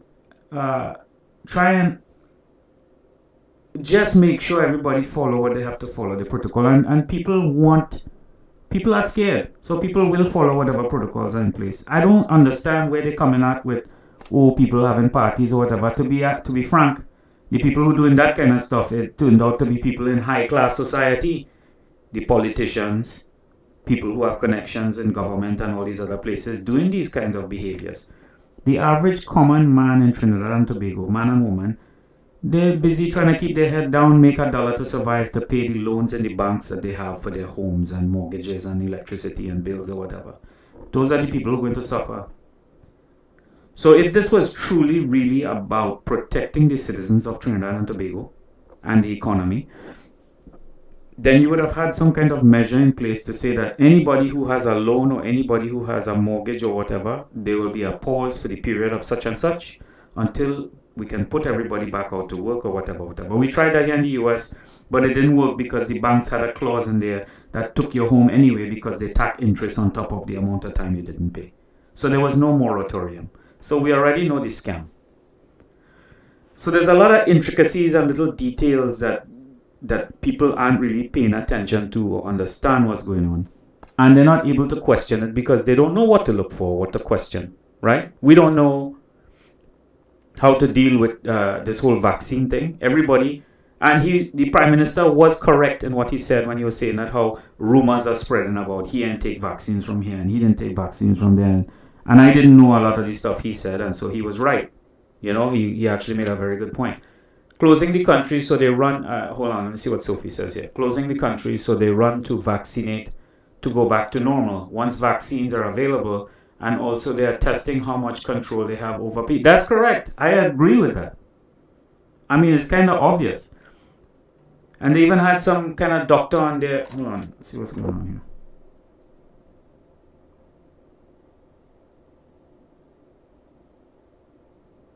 All right. Should probably continue playing this. One of my viewers has complained that I stopped the video. So. Which is 210, if my maths are correct. That will be more than sufficient to see. That is being done and will be required to be done by the police, the fire service, the defense force, and I'm simply asking them to continue to serve the country the way that they've done. I know every now and then something wouldn't go right, and that becomes a contribution, because a lot of what goes right doesn't make the news, like in the hospital. You know, yeah, I agree. Positive news never gets reported. And one person has an issue, and that is the hospital story. Right. We know that, but we do know that there are families out there who have produced officers in these categories, and in Trinidad and Tobago, they do well, I imagine. And while I'm on this slide, I will tell you that the Prime Minister of St. Vincent has told me to extend to the people of Trinidad and Tobago his eternal gratitude for the good work done by our officers who came there in a moment of crisis and did human service for the people of St. Vincent. All right, Trinidad and Tobago. Thank the officers for holding the charges in place.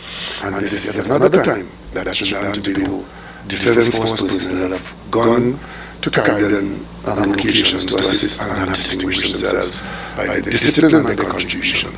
They did it in Montserrat, they did it in St. Vincent before, they did it in Dominica. So when you think about that's why we have no police in Trinidad. Just remember that there has been the police leave Trinidad to go everywhere else. That's why bandit get away with tourists. I'm just kidding. It's that's usually a joke. more good than that. That's a Trinidadian joke. So thanks for in the old days, used to call the police and they said you don't have any cars available. Since you are the only ones who have come out and be allowed in this dangerous environment, you'll be allowed one more question for the education of the public. All right. Any updates in terms of P1 variant, in terms of number of cases, and if this is any way contributing to the issue of research? Dr. Hines will answer that technical question.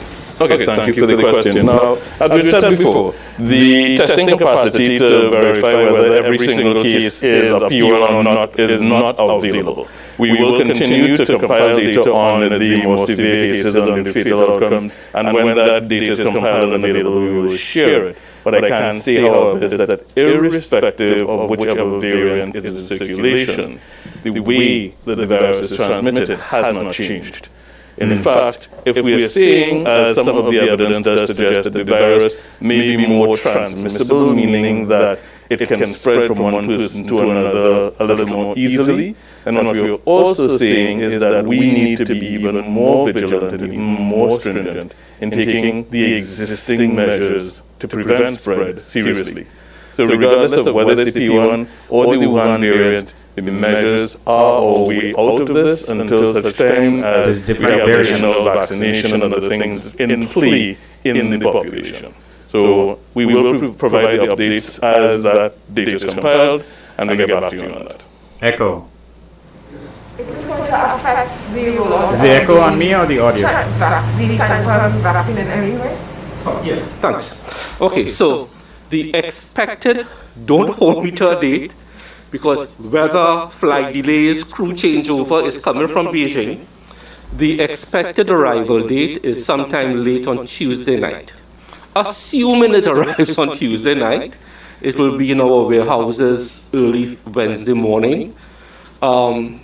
Typically, we start to roll out shots in arms about 2 to 3 working days after receipt of the vaccine. So, assuming we receive it on Wednesday, we could start to vaccinate people as early as Saturday. And we're already gearing for that. So with that Next week, 100,000 doses being a two-shot vaccine, and no, this is not ordering two doubles, as the memes say. It's a two-shot vaccine. Second shot to be administered 3 to 4 weeks after. It means within a 3-week, 4-week period, we could vaccinate 50,000 persons. When you add that to the 60,000 persons we will vaccinate with AstraZeneca, 60 and 50, we will have vaccinated 110,000 persons by the middle of July, which is a phenomenal feat. With this the increase in cases and increase in deaths, people on platforms are asking whether they will be considered in the next rollout, as well as the elderly homes. Yes. That is part of the plan. Dr. Rohit Doon and Dr. Roshan Parashram, a certain number of doses from this Sinopharm batch are in fact dedicated to the elderly in homes. So you are spot on. A figure 10%, 20%? It's about somewhere around 500 to 700 doses will be allocated to elderly homes. Yeah. Any special treatment? Which platform is speaking? No, so we are going to stick with our policy of vaccinating healthcare workers, and let me thank healthcare workers, persons over 60 with or without comorbidities, and as we did with the last tranche of AstraZeneca, persons under 50 with comorbidities. So that is how we are going. So if you are working on a rig and you are under 50 with comorbidities, you can sign up for it. Question. My one more was for you.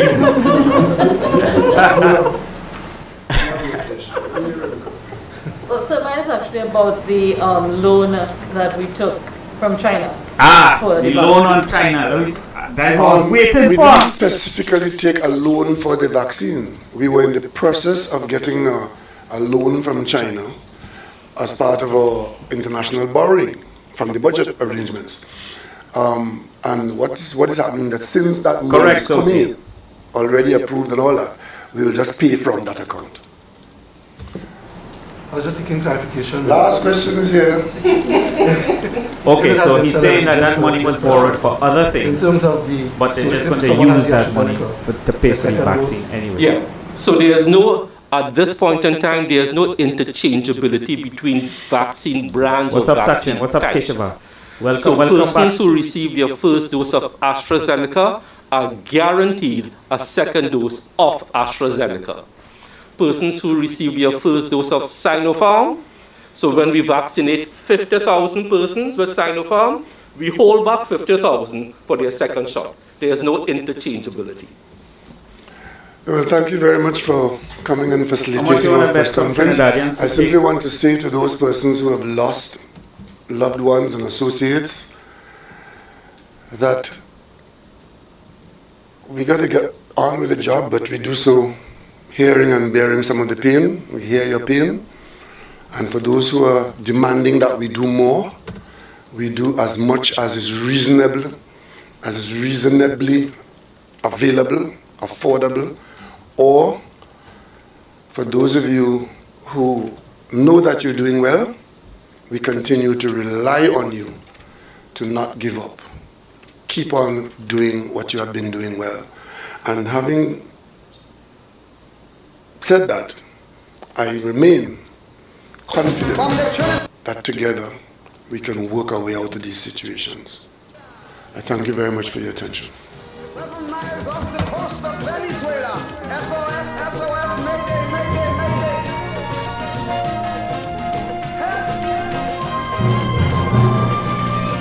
COVID-19 update. All right, that's it.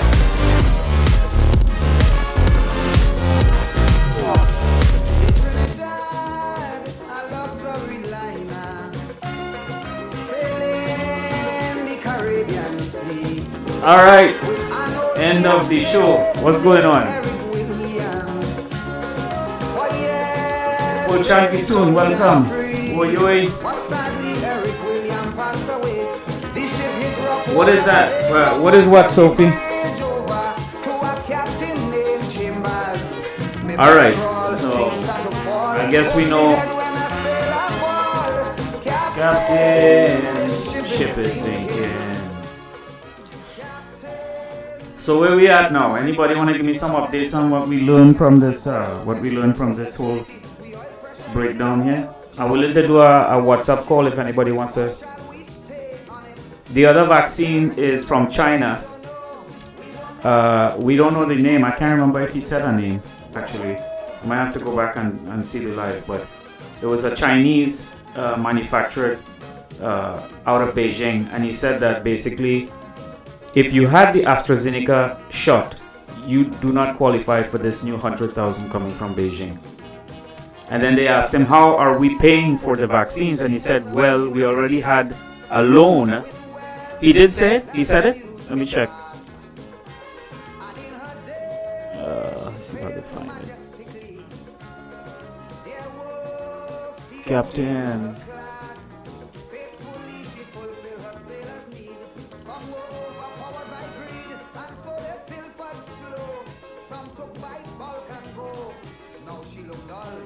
In this country have be determined by the response that we get. I am saying the more cooperative the response, the shorter will be the period. Okay, where is it? Rowley, I'm asking you to take vaccine or best way out of this. Of the Sinopharm go to people. When all is said and done, the only thing we know now is that our best way out of this as of now is to get as many people vaccinated, which reduce. No, it was to the end of some. They say Rowley, the position for as long as they hold away, they will not make any vaccines available to us. We already heard all that.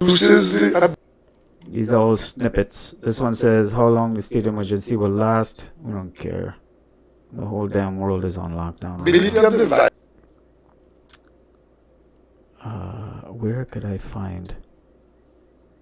To happily jump from person to person. And if you do get sick as a vaccinated. Come on, somebody should have posted. Where is it?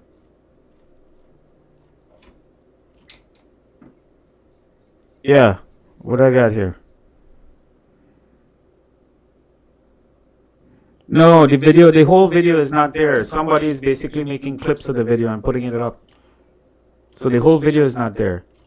So these are all just clips of the event. I can't find the one towards the end where they talked about the vaccine. They haven't put that clip up yet. So it looks like they're still putting clips up. So they didn't get to that clip yet. All right, I'll look for it. Let me see here. China to give vaccines to Trinidad and Tobago.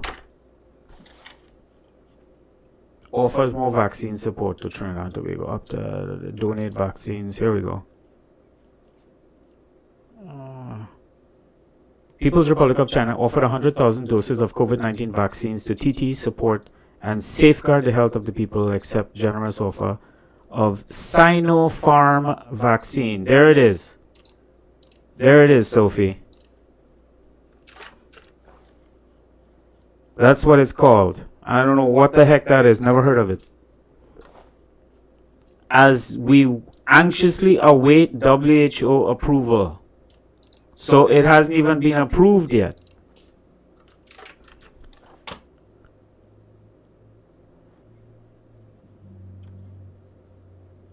Okay, I'm going to post this article in the link if anybody wants to read it. Wow. Okay, said Dr. Rowley has expressed his sincere appreciation and gratitude to Prime Minister Narendra Modi and President Xi Jinping for their generosity to the people of Trinidad and Tobago. The OPM said all relevant arrangements are being made. So Dayal Singh just said that there's going to be flown in by Saturday next week, and it's going to be 100,000 doses, and the 100,000 doses are going to be cut 50-50 because two shots for one person. So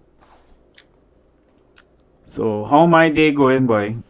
Today I went to the car wash. I washed my truck. I went to check on my mining farm to see if I was mining any Bitcoin today. So far so good. And then I came back home. I was about to eat some lunch, and then I saw this live was starting with Trinidad COVID response press conference, and I wanted to sort of watch it and give you guys a reaction on it. And if anybody wants to talk about this, by the way, I would love for you to give me a call on my WhatsApp or whatever. I can plug you into my phone. I see I have the little adapter now, and we can have a little conversation about it. I'm curious to see what your take is on what we just heard. Keshiva, I saw your swimming pool that you built outside. That was pretty cool, man. I was very impressed. You know, I think that's pretty cool. So, Sophie, you got it?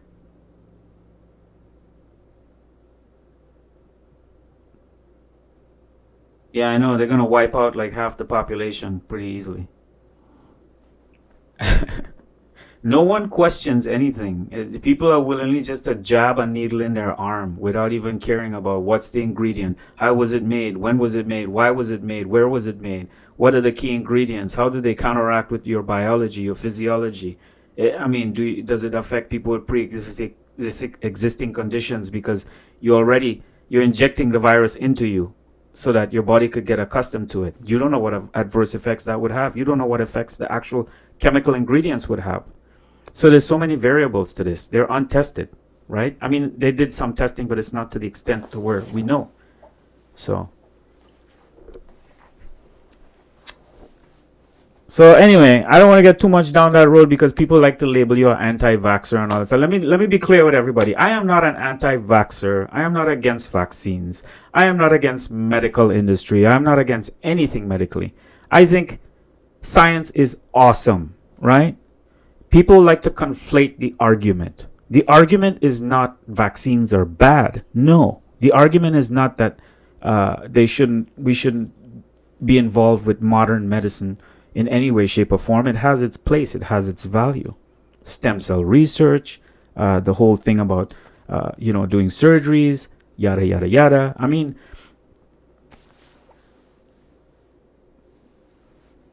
right. I agree exactly like what Sophie said. I agree. I'm not anti anything. I am, however, question everything. There's a difference. I'm not anti anything. I am, however, question everything. Why not? What's so hard about questioning anything in life? Right? What's the downside?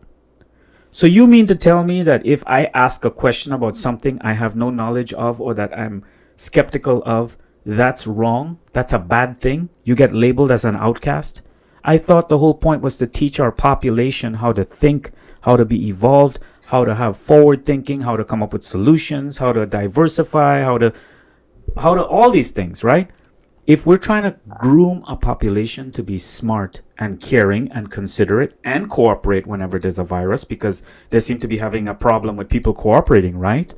Then wouldn't you want to have the maximum amount of questions to allow to be asked and answered to put people at ease in whatever side of the spectrum they may be on and how they feel about a situation, right?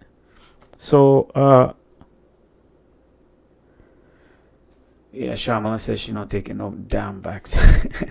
Listen, it's your choice. Everybody should do what feels right to them, right? But it should not be mandated. It should not be forced, right? And I think there's a common misconception that somehow if one group doesn't do what the other group wants, they need to be eliminated, shunned, banned, restricted, treated a certain way. That has to stop. There needs to be conversation around stuff, right? People need to have a conversation. So, and besides, a vaccine, in the end, I mean, there's so much more things to worry about in this world, right? Poverty, war, death, cancer, accidents. I mean, you name it. There's never going to be a time in human existence where we don't have to deal with the constant reminder of death. So what's wrong with having some questions? What's wrong with asking, hey, what's in this and what's in that and what's that going to do? And has it been tested? What's the whole thing behind it? What are the side effects? I mean, what is the ratio of people who survived getting it versus the people who didn't? These are normal things for normal people to ask. But yet we get shunned and we get attacked and we get shoved out the door wherever we go. Oh, that's an anti-guy, anti this, anti that. I hate that term, anti. Because it's just so, it belittles you. Who's that? Keshava?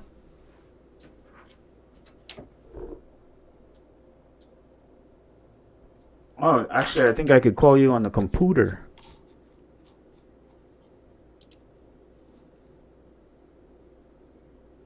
Let's see what's up with...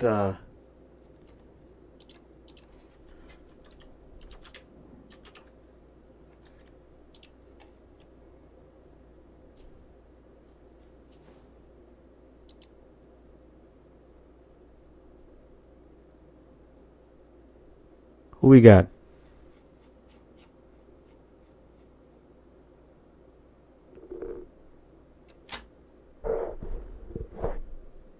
You cannot ask questions. Shut up and just take it. That's how I feel that's true. That's how the world is making anyone who has any question about anything feel right now. And it baffles my mind that this is the world I'm in, with such advanced technology, with the ability for you to type a few things on a keyboard and find any information you want. People are still existing today where they like burn you at the stake. Is a witch. You remember they used to have these stories of the old days when you burn people at the stake? Now I think I know why. These people were awake. These people knew what was happening. And when they tried to enlighten the population, they were burned at the stake by the authorities who banished them, right? And it's kind of like we keep repeating the same thing as a species over and over. In every cycle, in every generation. I don't know, man. I can't hear anything on Keshava's side. Let me see.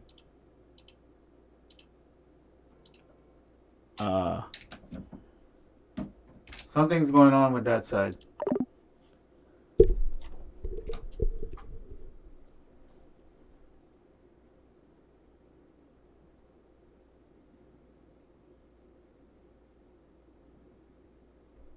Raise my volume. Which volume am I raising? My audio? Right? I play a little soca music for the background. All they tell me the music too loud. This was made in 1986, and I can't believe we still had the same problem in 2021. You hear me? You hear me normal?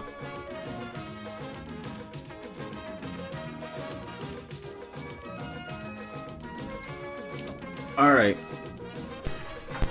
So let's see what's going on with people out there. Let's hear some talks from the people.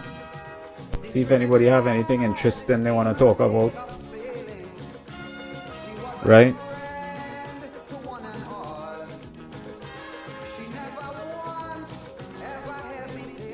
Let's see what's up here now. Let's see what's up. One of the children asked me to call them.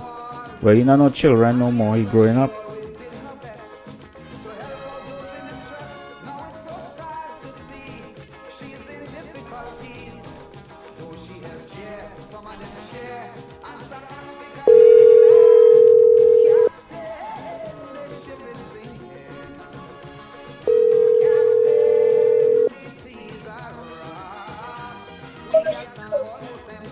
Yeah, good day, good day. Good day, good day. How you doing, boss man? I see you do a swimming pool. Let me see if I can pull up your swimming pool here to talk about it. So, this is my little nephew here on the phone here. Let me see if I can... Eh? Am I talking to you? No, I don't. You can't hold it. Yo, Eh?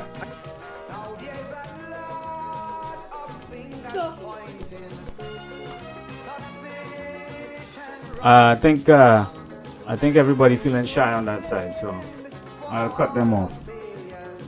Right, everybody. I thought it would have been cool to talk to him about his look at that, you getting shout out and thing. Would have been cool to talk about his pool. He did a swimming pool in his yard today, and I thought it was very creative, and I thought it was very cool. So I just thought I would have talked to him about it and hear how he built it or what the process was to build it. But anyway, people get shy, man, when they see stuff like this. So not everybody can handle going on a live or talking, or some people don't like how their own voice sounds or whatever. So it is what it is. Time will pass as people get more comfortable. I think people get too worried about how they are perceived by the world, and I guess that's understood. Yeah, I want to come by you. Yeah, alright. Come and visit anytime, man.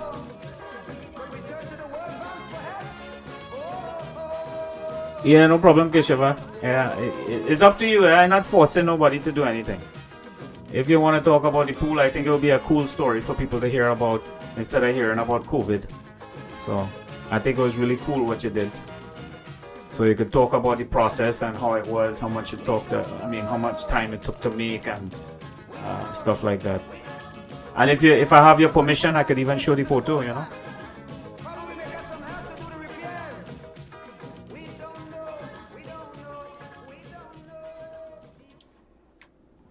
Oh, my mother-in-law, thank you. You're welcome anytime. You're welcome anytime. So, all right, I didn't you know. Sophie, you can talk to if you want. It'll be fun to have you on the live. Let me call my little nephew first and see what's up. Let him talk about his swimming pool that he did, which I thought was really cool.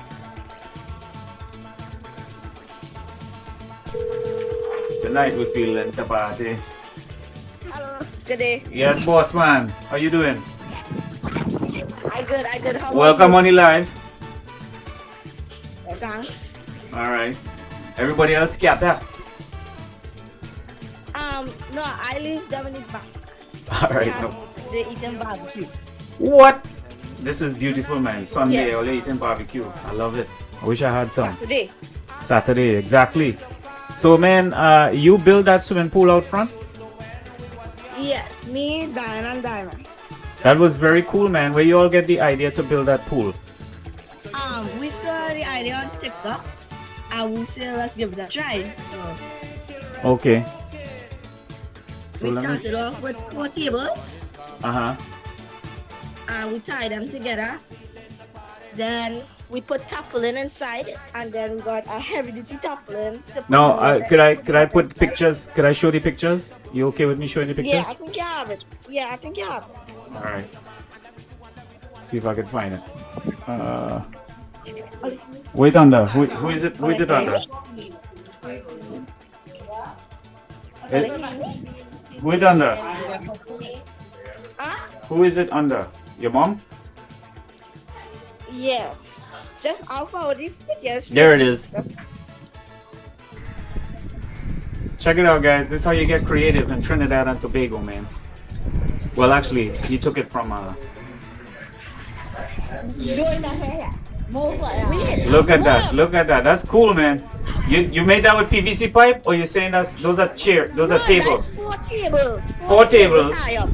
4 tables tied up. And unfortunately, Daddy saw the weight. One of the table broke, and then all the water collapsed. And then I went and got a plastic pool, blow it up, and we're using that right now. Okay. Oh, I see. All right. Hey, at least I'll give you an A for effort, man. That was pretty creative. I tell you, when I saw it, I was impressed. I was like, yeah, that is what you come up with. When I was your age, that's what I used to do, man. Stuff like this. You know? It's cool. It was fun during the process. It was very fun. Yeah. And then we have a tarpaulin, and we put some breeze, and we sliding on it. Nice.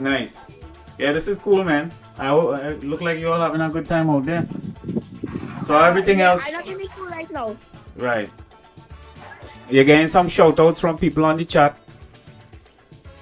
I can't can't see the chat right now because. Right. Oh yeah, the see. Yeah, don't worry. Yeah. I getting ready to wrap up here just now. I gotta go and eat some food.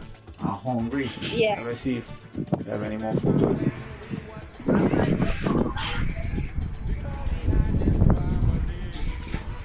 Yeah, that look cool, man. Yeah. Alright, let me click pause on that. No problem. So what else is new, man? All you eating barbecue, you're doing the pool, or you're enjoying all yourself, or you watch the whole Keep Rowley thing on it. We was watching it together with you. Alright.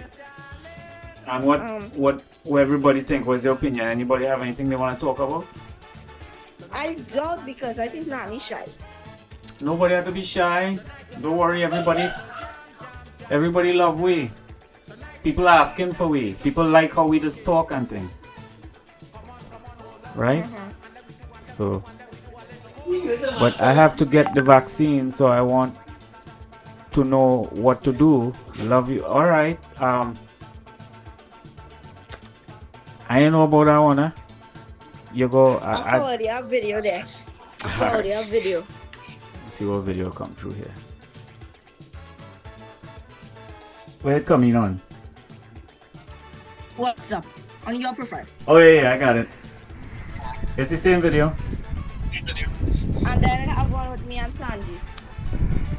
Hey, where's Sanjeev, boy? Let me talk to Sanjeev. I think in the pool. Sanjeev, I'm gonna I want to talk to you. Sanjeev.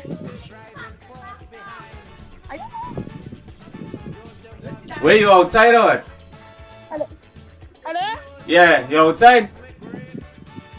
Yeah. Alright. Alright, well, I'll see you all later. All you enjoy all your Saturday. Yeah. I'm gonna try and take our next caller here. Alright, blessings. Okay, say hello to everybody. Alright, so that was the little nephew in Trinidad there. Look like they're having a good time Saturday. I want to go outside and do something too. I think I might just cut this live here soon and go outside and jump in the grass.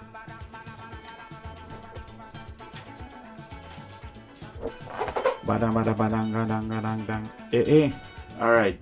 So my voice not being overpowered by the music, right? Alright, Sophie, you next. Do I got you, Sophie?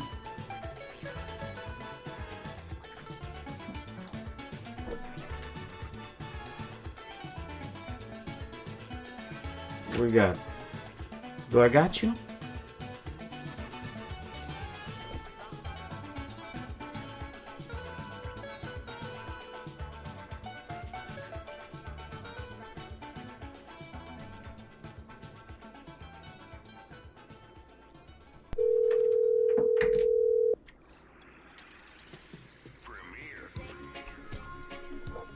We got it. Hello. Hey, Sophie. Hello. Welcome to the show. How's everyone in Iowa doing? Iowa, we're doing fine, I think. So far. Besides you being hungry? Yeah, I'm real hungry right now. I'm thinking about food. I'm trying to think about what I'm gonna eat. You know. Yep. No, you gotta go eat. I'm sure Charmy has something good for you there. Listen, I saw I don't know who in the comments saying that doesn't know what to do. Right. Let me just say, if it was me, okay? Right. Try not to do anything out of fear. Yes. Nothing out of fear is good. So just, Correct. I mean, if you're healthy, if you're, I don't know. I mean, maybe you can wait until this 50,000 go and then see what else comes in. Right. Maybe. In other words, just let it speak for itself, right? Correct. Just have patience. Correct. Yes. Yeah. And then nothing. You know the saying, fools rush in. Okay. Right. So it's for a reason. So just wait. Just wait a little bit. All right. So you'll be okay. This message is to the Pool Chan Kisun. So this was in response to your question about what to do. All right. So Sophie has given a solution. Thank you, Sophie. Oh goodness, yes. I'm shy now. Why? Why? No, legendary. I'm shy now. No, don't worry about it. This is fun.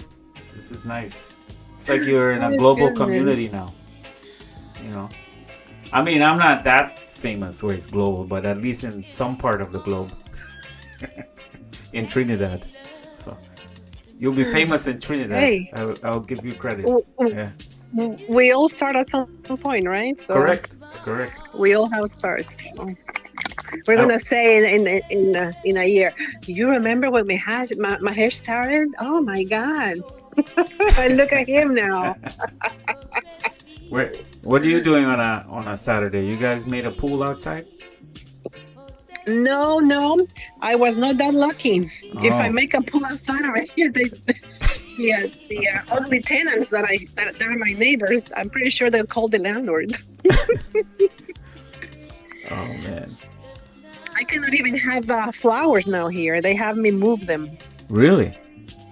Was this like an apartment complex type of situation? Where- Yeah, I mean, I live in the same I remember that. We had in the same place where we were? No. Oh. In the same place that I was while you guys were here. Okay, yeah. Yeah, I remember that in Florida. They're very strict in those complexes with all kinds of stuff. I remember we got a note for leaving a pot outside or something. It was something silly. And even here, when we moved to the condo, before we moved to the house, I remember I was changing my oil and then I saw something in my mailbox saying that was not allowed. Like really? Yeah. So it was I don't know. That's kind of one of the reasons I wanted to get away from that was I just don't like the restrictions. And I get why those things are there because they don't want it looking like a ghetto, so they try to but I mean sometimes you need an exception, I mean I couldn't afford to take it to a place to do my oil, so I would do it myself. I want to have my little plants. I like, to have basil, the ones that you used to cook, just so I can go outside and mint, have something fresh. But hey, sorry. Yeah. Oh my God, this is horrible. So. Anyway, but anyway, like you said, I cannot afford other place, so. Well, you could if you somehow miraculously got a job in Iowa and moved here, but yeah, you're right. I think it's too much cold over there. It's too cold. It's too cold. I know. I get that. Well, for me it was a sacrifice. I had to weigh. I want to get frozen over there. I had to weigh the speed at which I wanted to get to where I was trying to get. So I had to winter or try to get there quicker, and so that's how I made the decision. But it was, I know, I get it. Everybody has a particular item or thing in the checkbox that needs to. For you, it's the hot weather, the warm, fuzzy have feeling. To be somewhere where Yeah. where I the would hot have. is. I was considering something like Tampa or like St. Augustine or something, but nothing came up in terms of opportunity, unfortunately. So I took the ones where I knew before because I lived in Iowa before. So it was. I guess I felt like I was coming back to some place I knew already. So I didn't really. And then I had friends here already, and I knew people here living here already. So it was kind of like I was just coming to a second home for me. So you didn't actually move to a new place. I mean, you already knew. Right. I already had 11 years under my belt when I was here before. So I served in the National Guard here back in 2001 till 2000. What? Yeah, I thought you knew this. No. Oh yeah. I was in the National Guard until about 2007, roughly. And then I lived in Iowa right up until 2010, and then I started traveling, and then I went to India, and then I went to Trinidad and married Sharmila. Yay! So, long story. But I had been all over the place before that, so it was cool. And yeah, Sharmila say life is still not like Trinidad. I agree. I love going back to Trinidad because it's like the island. I don't know. I was having fun just watching the pool in there. I'm like, oh my god. Yeah. No, we miss home. I mean, so it's like a trade-off, you know. It's like you're trying to like achieve something, but then your heart is still missing this other thing. So but that's life, you know. It's never 100%. You're always gonna have something where it's like pros and cons. You have to take the good with the bad, you know. I know. But Trinidad and Florida is still in the heart. So I even have a little map of Trinidad to remind me.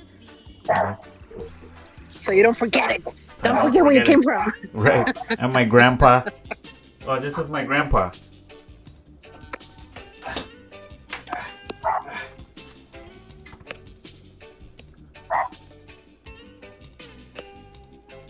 He had a newspaper in Trinidad. A newspaper? A newspaper company, yeah. Oh. Wow. Well, no, I can't hang it back up. I'm sorry, Grandpa. Wow. Wait, I feel like you knew all this already. No, I didn't. Oh. Well, it beats my father. My father was the milkman. So in Spanish we say, yo soy la hija del lechero. Pero si el lechero gana plata también, so it's okay. I know, but there's a connotation with when you're saying you're the daughter of the milkman because the milkman goes and. Well, that's not my father. That's my grandfather. So, that's your grandfather. Yeah. My father's in India right now, just chilling. So. Just chilling.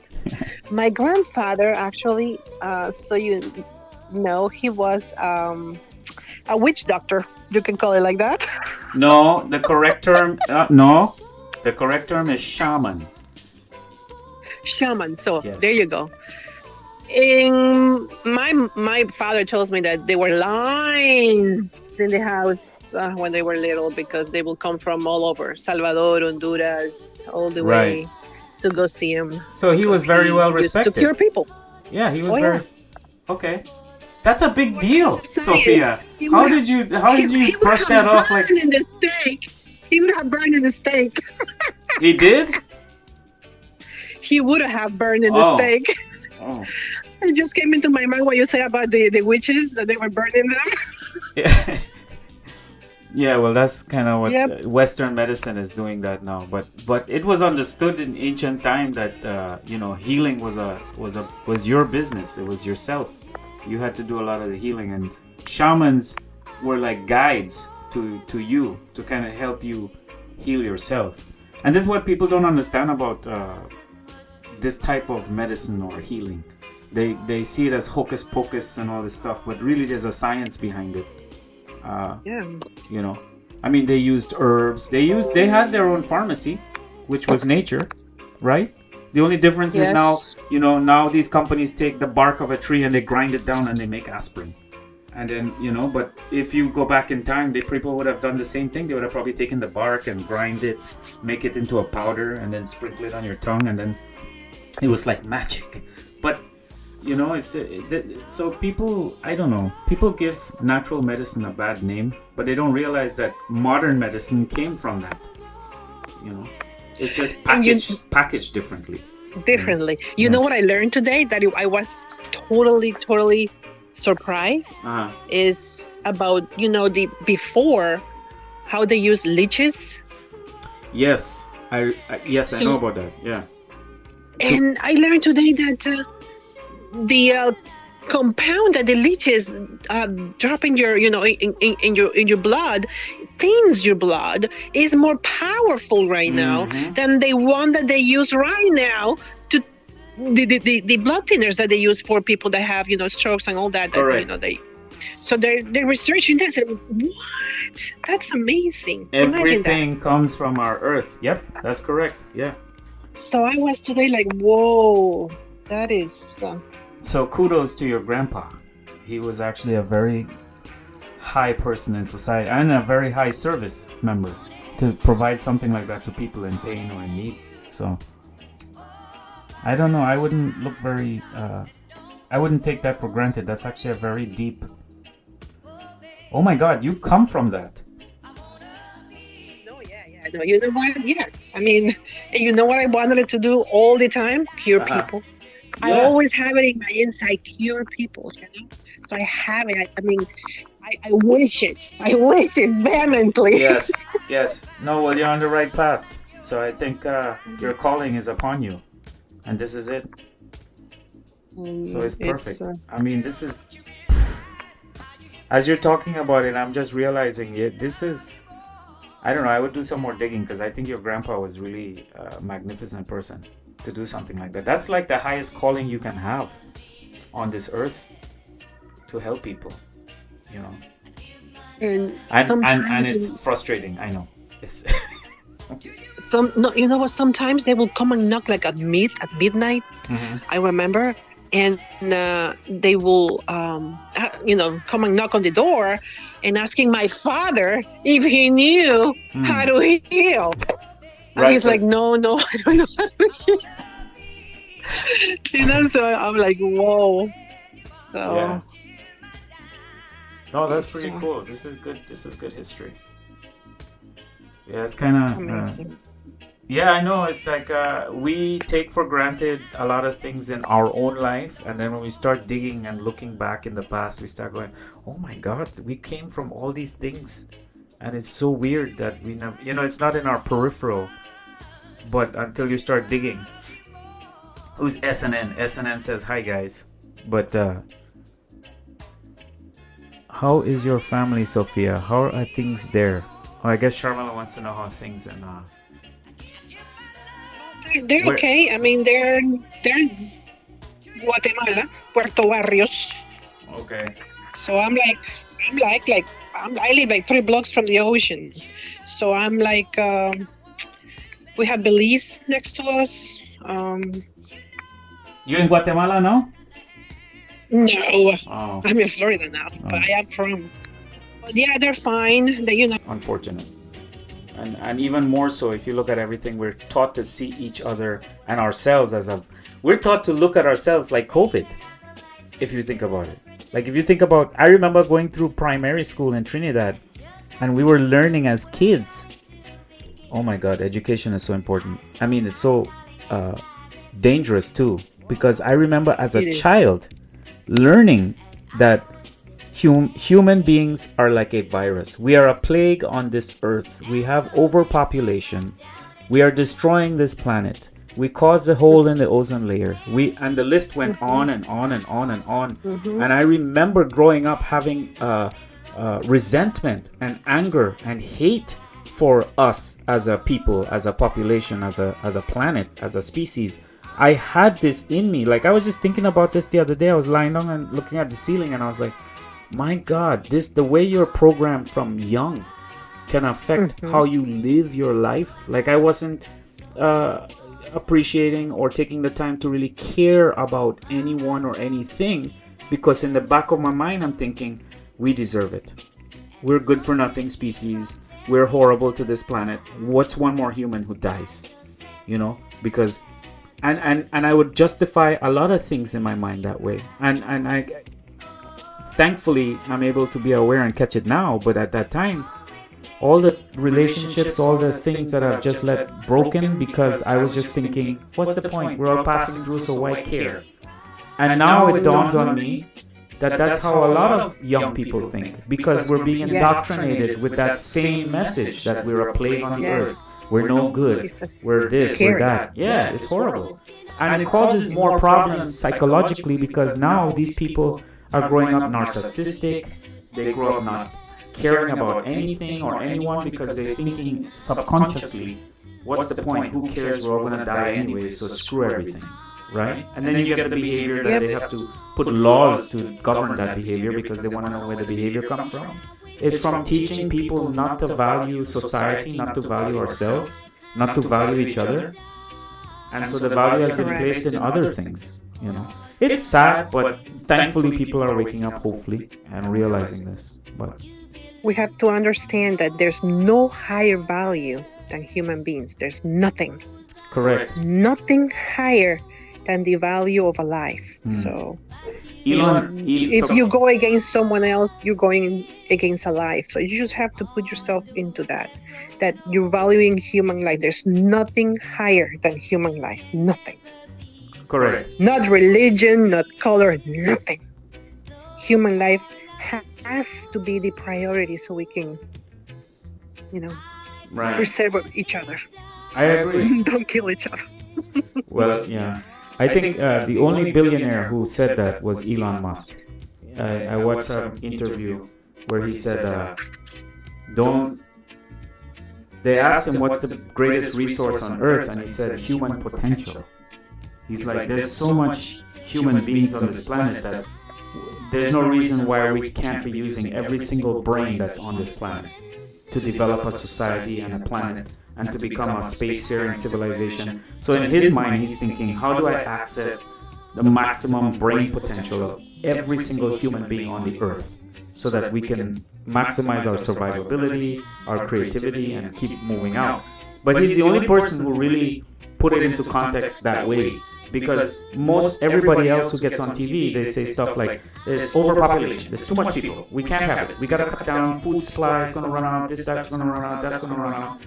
But what Elon Musk is saying is like, listen, if we have every single brain on the planet thinking about solving problems, then we increase our chances of being a spacefaring species, developing solutions, alternative energies, whatever, you name it, growing crops that are better, fruitful, more nutritious, harvesting and producing a better earth.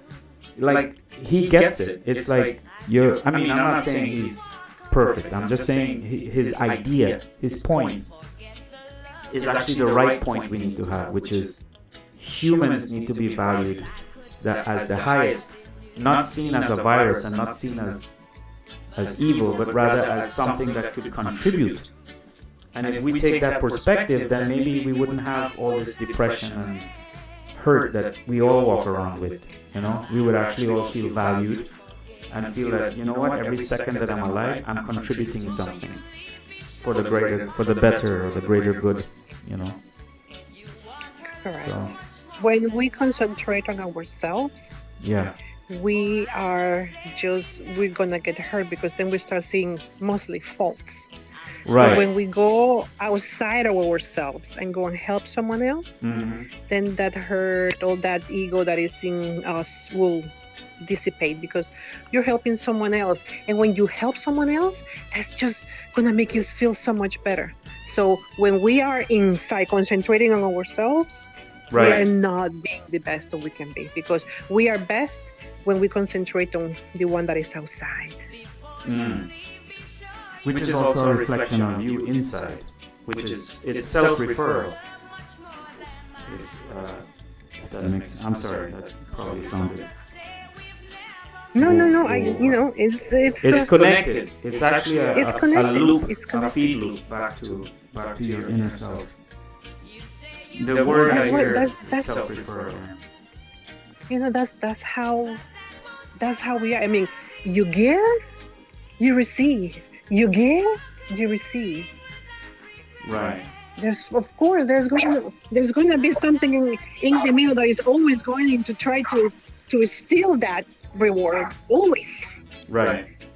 You're always going to have something that when you do something good, something is going to happen to you, to make you think that, you know what, I don't know what I did that. I will not do that anymore. To discourage you to do something good. Pay attention. Just pay attention. When you do something good that lifts up your spirit, pay attention to what happens next. Okay? Because there's always something is going to come to try to disappoint you, and you're going to say, why did I do that? It's going to try to make you reject the good thing that you did. Okay? So I'm telling you that because I have noticed it, and I didn't pay attention before, but now, I'm paying attention a little bit more to everything that happens. Right. Because nothing is, nothing is out of nothing. Okay? Right. Correct. Yeah. So just pay attention in whatever you do. If you do something good, if something bad happens out of it, it's like trying to try to reject that good thing that you did, because it's always going to try to impulse you to do something bad. But no, resist it, and keep doing good. No, that's a good point. Yeah. I can. Let me give you an example of a few things that have happened to me that I didn't pay attention before, but I'll pay attention now because for some reason my eyes are a little bit more open now. I don't know why. I have no idea why, but I guess this is the time that, that came to wake us all up, whoever wanted it to be waked up. Okay? Because you have to have the willing to see the other side in order for you to. If you're not willing to see, you're not going to see. You're not going to see. So there has to be a willingness. Okay, let me tell you. The other day, I live in front of a bus stop over here, okay? So every time I see people over there sitting in that bench over there, and the other day, it was pouring rain in the morning before I go to work, I was grabbing the water that comes in there so I can put it in my little plant that I had over here, and I see the lady over there with with a child in her arms. I said, "Oh my God, it's raining," and she's waiting for the bus. Let me go. I have 2 umbrellas, so let me go over there and give her 1 umbrella. So here I go. I go give her the umbrella, and she says, "Oh well, but I don't live here. I just stay over here for the night." And then I said, "Don't worry about it. Take it." And it's not like you have to give it back to me, right? Right. And she left it to June. Then here I go, trying to get ready to go to work, and then I go to work. It's still raining, so I grab my other umbrella. And as soon as I get outside, and I open the umbrella, literally, the umbrella, when I opened it, it went like it totally broke. Right. When I tell you that it totally broke, I was like, what the heck? What is this? This is a new umbrella. And you know what I said? What? No. I didn't realize it until a little bit later. I said, what the heck? But, what I felt a little bit as I get into the car, with a tap. Right. Hello? I gave my umbrella to someone that needed it. And now when I needed it, mine is not working. But you know what? I am not going to be saying, why in hell did I give my umbrella away? No, you're not going to make me say that. I'm happy that I did it. I'm fine. So, it tries to get into you. I know what you're saying. Yeah. It's like it tries to make you, the ego, it's like a higher ego, or like, what you're describing to me is like there's a story of Jesus Christ going in the desert, and he's fasting, I think, or he's walking through the desert, and then he's visited by Satan. And Satan basically says, "You fool, why are you doing all of this? You're suffering, you're going through all this turmoil and whatever, when you can." And then he shows him a vision of like having cities and castles and riches and stuff. He's like, I can give you all of that. Why are you going through all of this? And then Christ basically just continues praying and keeps pushing through, right? And correct me if I'm wrong, because I may not have this exact story, but and then at one point he tries to tempt him and say, hey, if your Father in heaven is so loving of you, why don't you throw yourself off this cliff? And if he tries to pick you up and bring you back, then that means he's real, right? And so like, if we want to give a representation of what Satan is like ego mind, right? Ego says, I need to have this in order to control that, right? I need to have the world in my hands if I am to survive, right? And then your spiritual self or your higher self, which is in this case represented by Christ, right, is basically saying, no, my sacrifice, my time, I know that I'm seeking a higher purpose, a higher calling, so I know what I'm doing. I know where I'm going. I don't need you to distract me from that, right? Which ego is trying to distract you and say, look, you're wasting your time and you're giving yourself up for what? You're going to get kicked in the end, right? Nobody's going to love you. Where's your father? He's not there for you. So it's kind of like that battle is playing out with us in our daily lives too. So this is little moment. Yeah, every second. Because your ego, remember, people think ego is only in your brain, but it's actually the world. Like the whole world is a computer operating system. Ego, right? And so it is trying to show that it needs to control everything, right? So every time you do something outside of that matrix or outside of that whole thing, it tries to give you a reminder. What do you think you're doing? Don't do it again because you're gonna get wet. You're gonna get hurt. If you wouldn't have done that, you would have the other umbrella. You would have gotten wet. Right. You know, that's exactly how I. And I thought I really thought I was talking to someone because I said, you know what, you're not gonna get me out of, thinking that I did something bad. No, it was good what I did, and I feel happy, and it makes me happy that I helped someone. And shut it off, just shut it off. But I don't know. It was weird. It was really weird. What's Shaman talking about? Lucifer, sexy Lucifer. What are you talking about? She said something about sexy Lucifer. What? The TV show. The TV show. Yeah. No, there's a Netflix. Oh yeah, you see how they train your mind, right? Yeah. I'm telling you, there's a big training going on, and I am just thankful. Believe it or not, I'm thankful of this virus, which is weird, but you know what? Sometimes things happen to wake people up. Right. To wake them up. In every disaster, there's a... Yes, there's a wake up. It's a wake up call. You have to listen. You have to open. You have to. I don't know. You have to. Right. It's amazing. It's very sad to see the lines of people going, and it's like, I think I saw an anime once that there was a big hole, like everybody was jumping in it, and I was like, oh my god, that's how you feel, right? Seeing everybody just go. Why? Question it. Just stop and question it for a moment. Right. Just for a moment. Just stop, breathe, don't think of anything else, and so just don't go by inertia. How you say that word? No, you're right. Inertia or movement. Don't just. Don't just react. You want to stop in silence and process everything. Allow it to sink in, or I think that's what we tend to do, is we just tend to react right away rather than just be pause and just observe. Observe and report.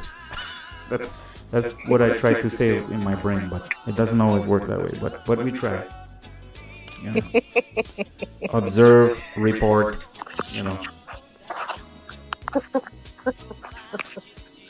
But hey, it was fun.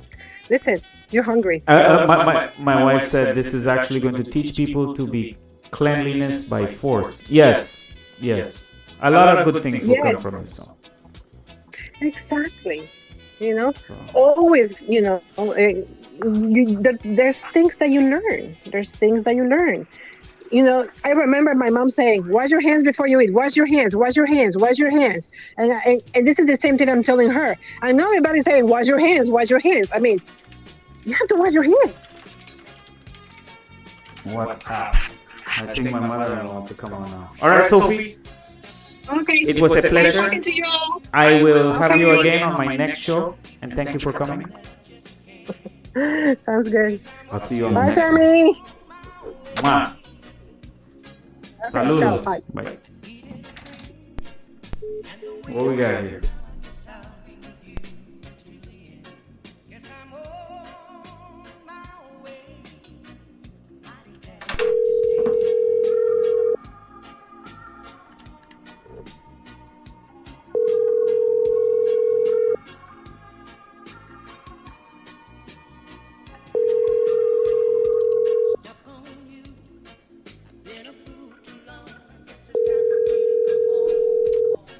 Yes, I'm on my way. It's a casual Saturday. I'm not really doing much on this live, you know. I was just gonna talk to Pulchan, but I guess she don't want to answer. I can try.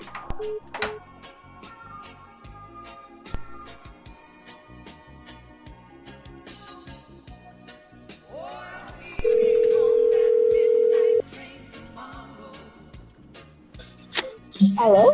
Yeah, you tell me how Nanny want to talk to me? No, that was on the live thing. Oh. So nobody want to talk to me again now? Just no fine. Yeah. Nani, you want to talk to Uncle Choco? Uncle Choco maybe want to go and eat. Yeah, I'm gonna eat, but I just want to know if you have a few words for the people of Trinidad and Tobago who want to maybe get your opinion. Yes, be safe. Right. I want to come to Iowa, but I cannot come. So I advise I advise Trinidad and Tobago to be safe. Did you hear the advice the last caller gave to you about your question? What? How to come?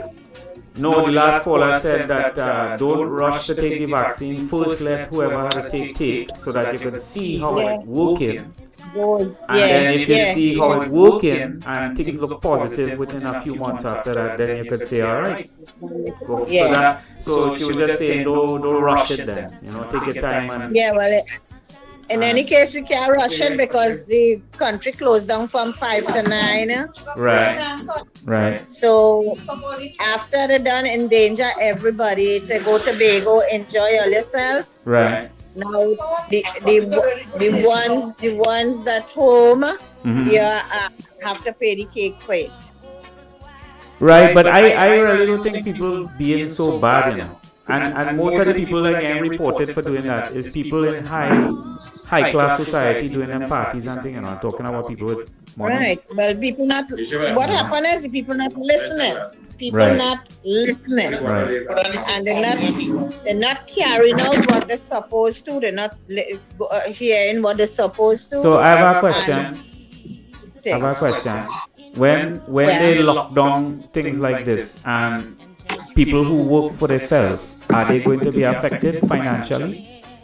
Yes, they will, yes. I home, I not working, and I have loan to pay, and they're not doing nothing about the loan.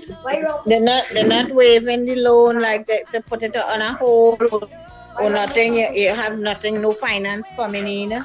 So then this makes no sense in terms of what he's saying, because then they're supposed to put a pause on the loan if they want people to stay home safely. No, they put nothing. They put nothing. Yeah. No, so this is where the problem is going to come with this situation, because they're not taking the time to say this is why people having a hard time following the rules, right? It's for this particular reason here. You can't tell people stay home for the safety of the country, protect everybody, protect each other. And you have nothing in place to protect them. And you're not telling the banks of Trinidad and Tobago, listen, here what we're going to have to do. Anybody who is not working for a direct company and they are self-employed, we are going to postpone any loans that they have. Right? For the period of, and then they say what the period is for. 6 months, 3 months, whatever. Right? No, and then, what he did is he say until. He didn't say how long now. Yeah, that's not right. Because what good is it? Check how they're stupid. What good is it to have a lockdown if people have to continue paying the bills and then they're going to be put out on the street, right? They're going to be put out on the street to face the COVID then. You understand? Like it's adding up. So they have to, I don't know, I think people really need to lash back and make their voices heard. That this is not right. If it is truly that they really do care about the population and the people dying and hospital capacity and all these things like that, then there should be measures in place to ensure that people are taken care of financially. Right? Yeah, well, we just have to be safe, take your time, take careful. Yeah. And wish for the best. No, don't wish. We just have to do what we have to do, and then the rest will take care of itself. I think the only problem in all of this is how they treat in the finance part. But as far as everything else, I think people will do what they have to do. I think, if the numbers are really so high as they say, then people will come to their senses. So it's a mix of two things, right? It's a mix of two things. So. Well, what happened is this sickness, this disease, ain't picking young and old now, It's after any and everybody. Or this new version of the virus. Yeah, it's after any and everybody. It's not like, it's a no 60 and over, and it's a no middle age and all the things. Anybody at home can go in with it. What about electric and water? Do people still have to pay for that in the lockdown? Yes, yeah, we have to pay all the bills. We still have to pay bills. I don't know how when everything locked down, because remember only groceries open, pharmacy open, and that is about it. Where people going to get the money to go to the pharmacy? Where they get the money to go to the grocery? How are they going to mind the family? Who did you did? You did? Yeah. I didn't do. No, it don't make no sense at all. She did just now. Alright. What now? Yeah.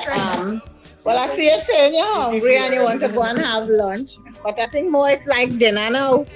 Yeah, it's dinner now. It's already 4 or 5 p.m. here by me, so I guess I'm gonna have some dinner. Well, I appreciate you guys, and I guess thank you for being a guest on my show. I will catch you on the next one then. Yes, always. Once I know live. All right, you all enjoy your weekend. Blessings to everybody. Stay safe. You too. All right, love you all. You too. All right, folks, that's it for my life. I'm gonna go eat now. And oh look, Keshav sent a video. Let's see if we.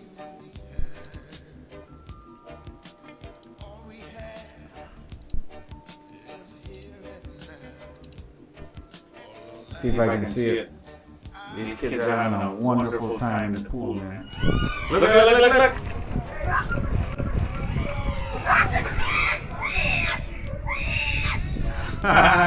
These kids are having an awesome time, man. Those are the good old days, man.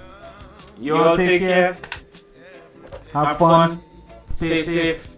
And everybody's just gonna do what they have to do. Regardless of what your opinion is about any of this, at the end of the day, everybody wants to cooperate. Everybody wants to do their part.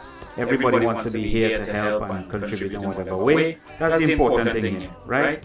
Whether you're anti something or against something, it doesn't matter. As long as everybody moves as a collective group, as a community, help in whatever way they can, keep their 6 feet, wear the mask. I don't agree with the mask, but I still wear it to it's a mental thing. It keeps other people feeling safe, right? I don't agree with the vaccines, but I support people who do the vaccines. Do it. It's for you if that's your choice, right? I don't agree with locking people down without paying for their wages or bills or putting a moratorium on rent and mortgage. But if you gotta do it, we'll come up with creative ways to help those people, right? In whatever way we can. So I guess there's pros and cons to everything. There's nonsense involved, but we're all going to try our best and we're all going to do our best, right? Regardless of where we are on the spectrum of how we agree. Because at the end of the day, we all do it because of community. Because we all love each other and we all care and we all want each other to prosper. And so even though I may disagree on you on many things about this whole procedure and how it plays out, I'm still going to support you if you are scared and if you are worried and if you think something doesn't work for you. I get it, right? I'm here for you. So just because I may not agree or I question things or whatever, don't assume that I'm inconsiderate or that I don't care. I do care. I care for your fear, your concern, regardless of how I may feel about it. That's me. I'm entitled to my opinion on how I feel, right? But it doesn't stop me from participating and doing what I can for you to feel better about the situation.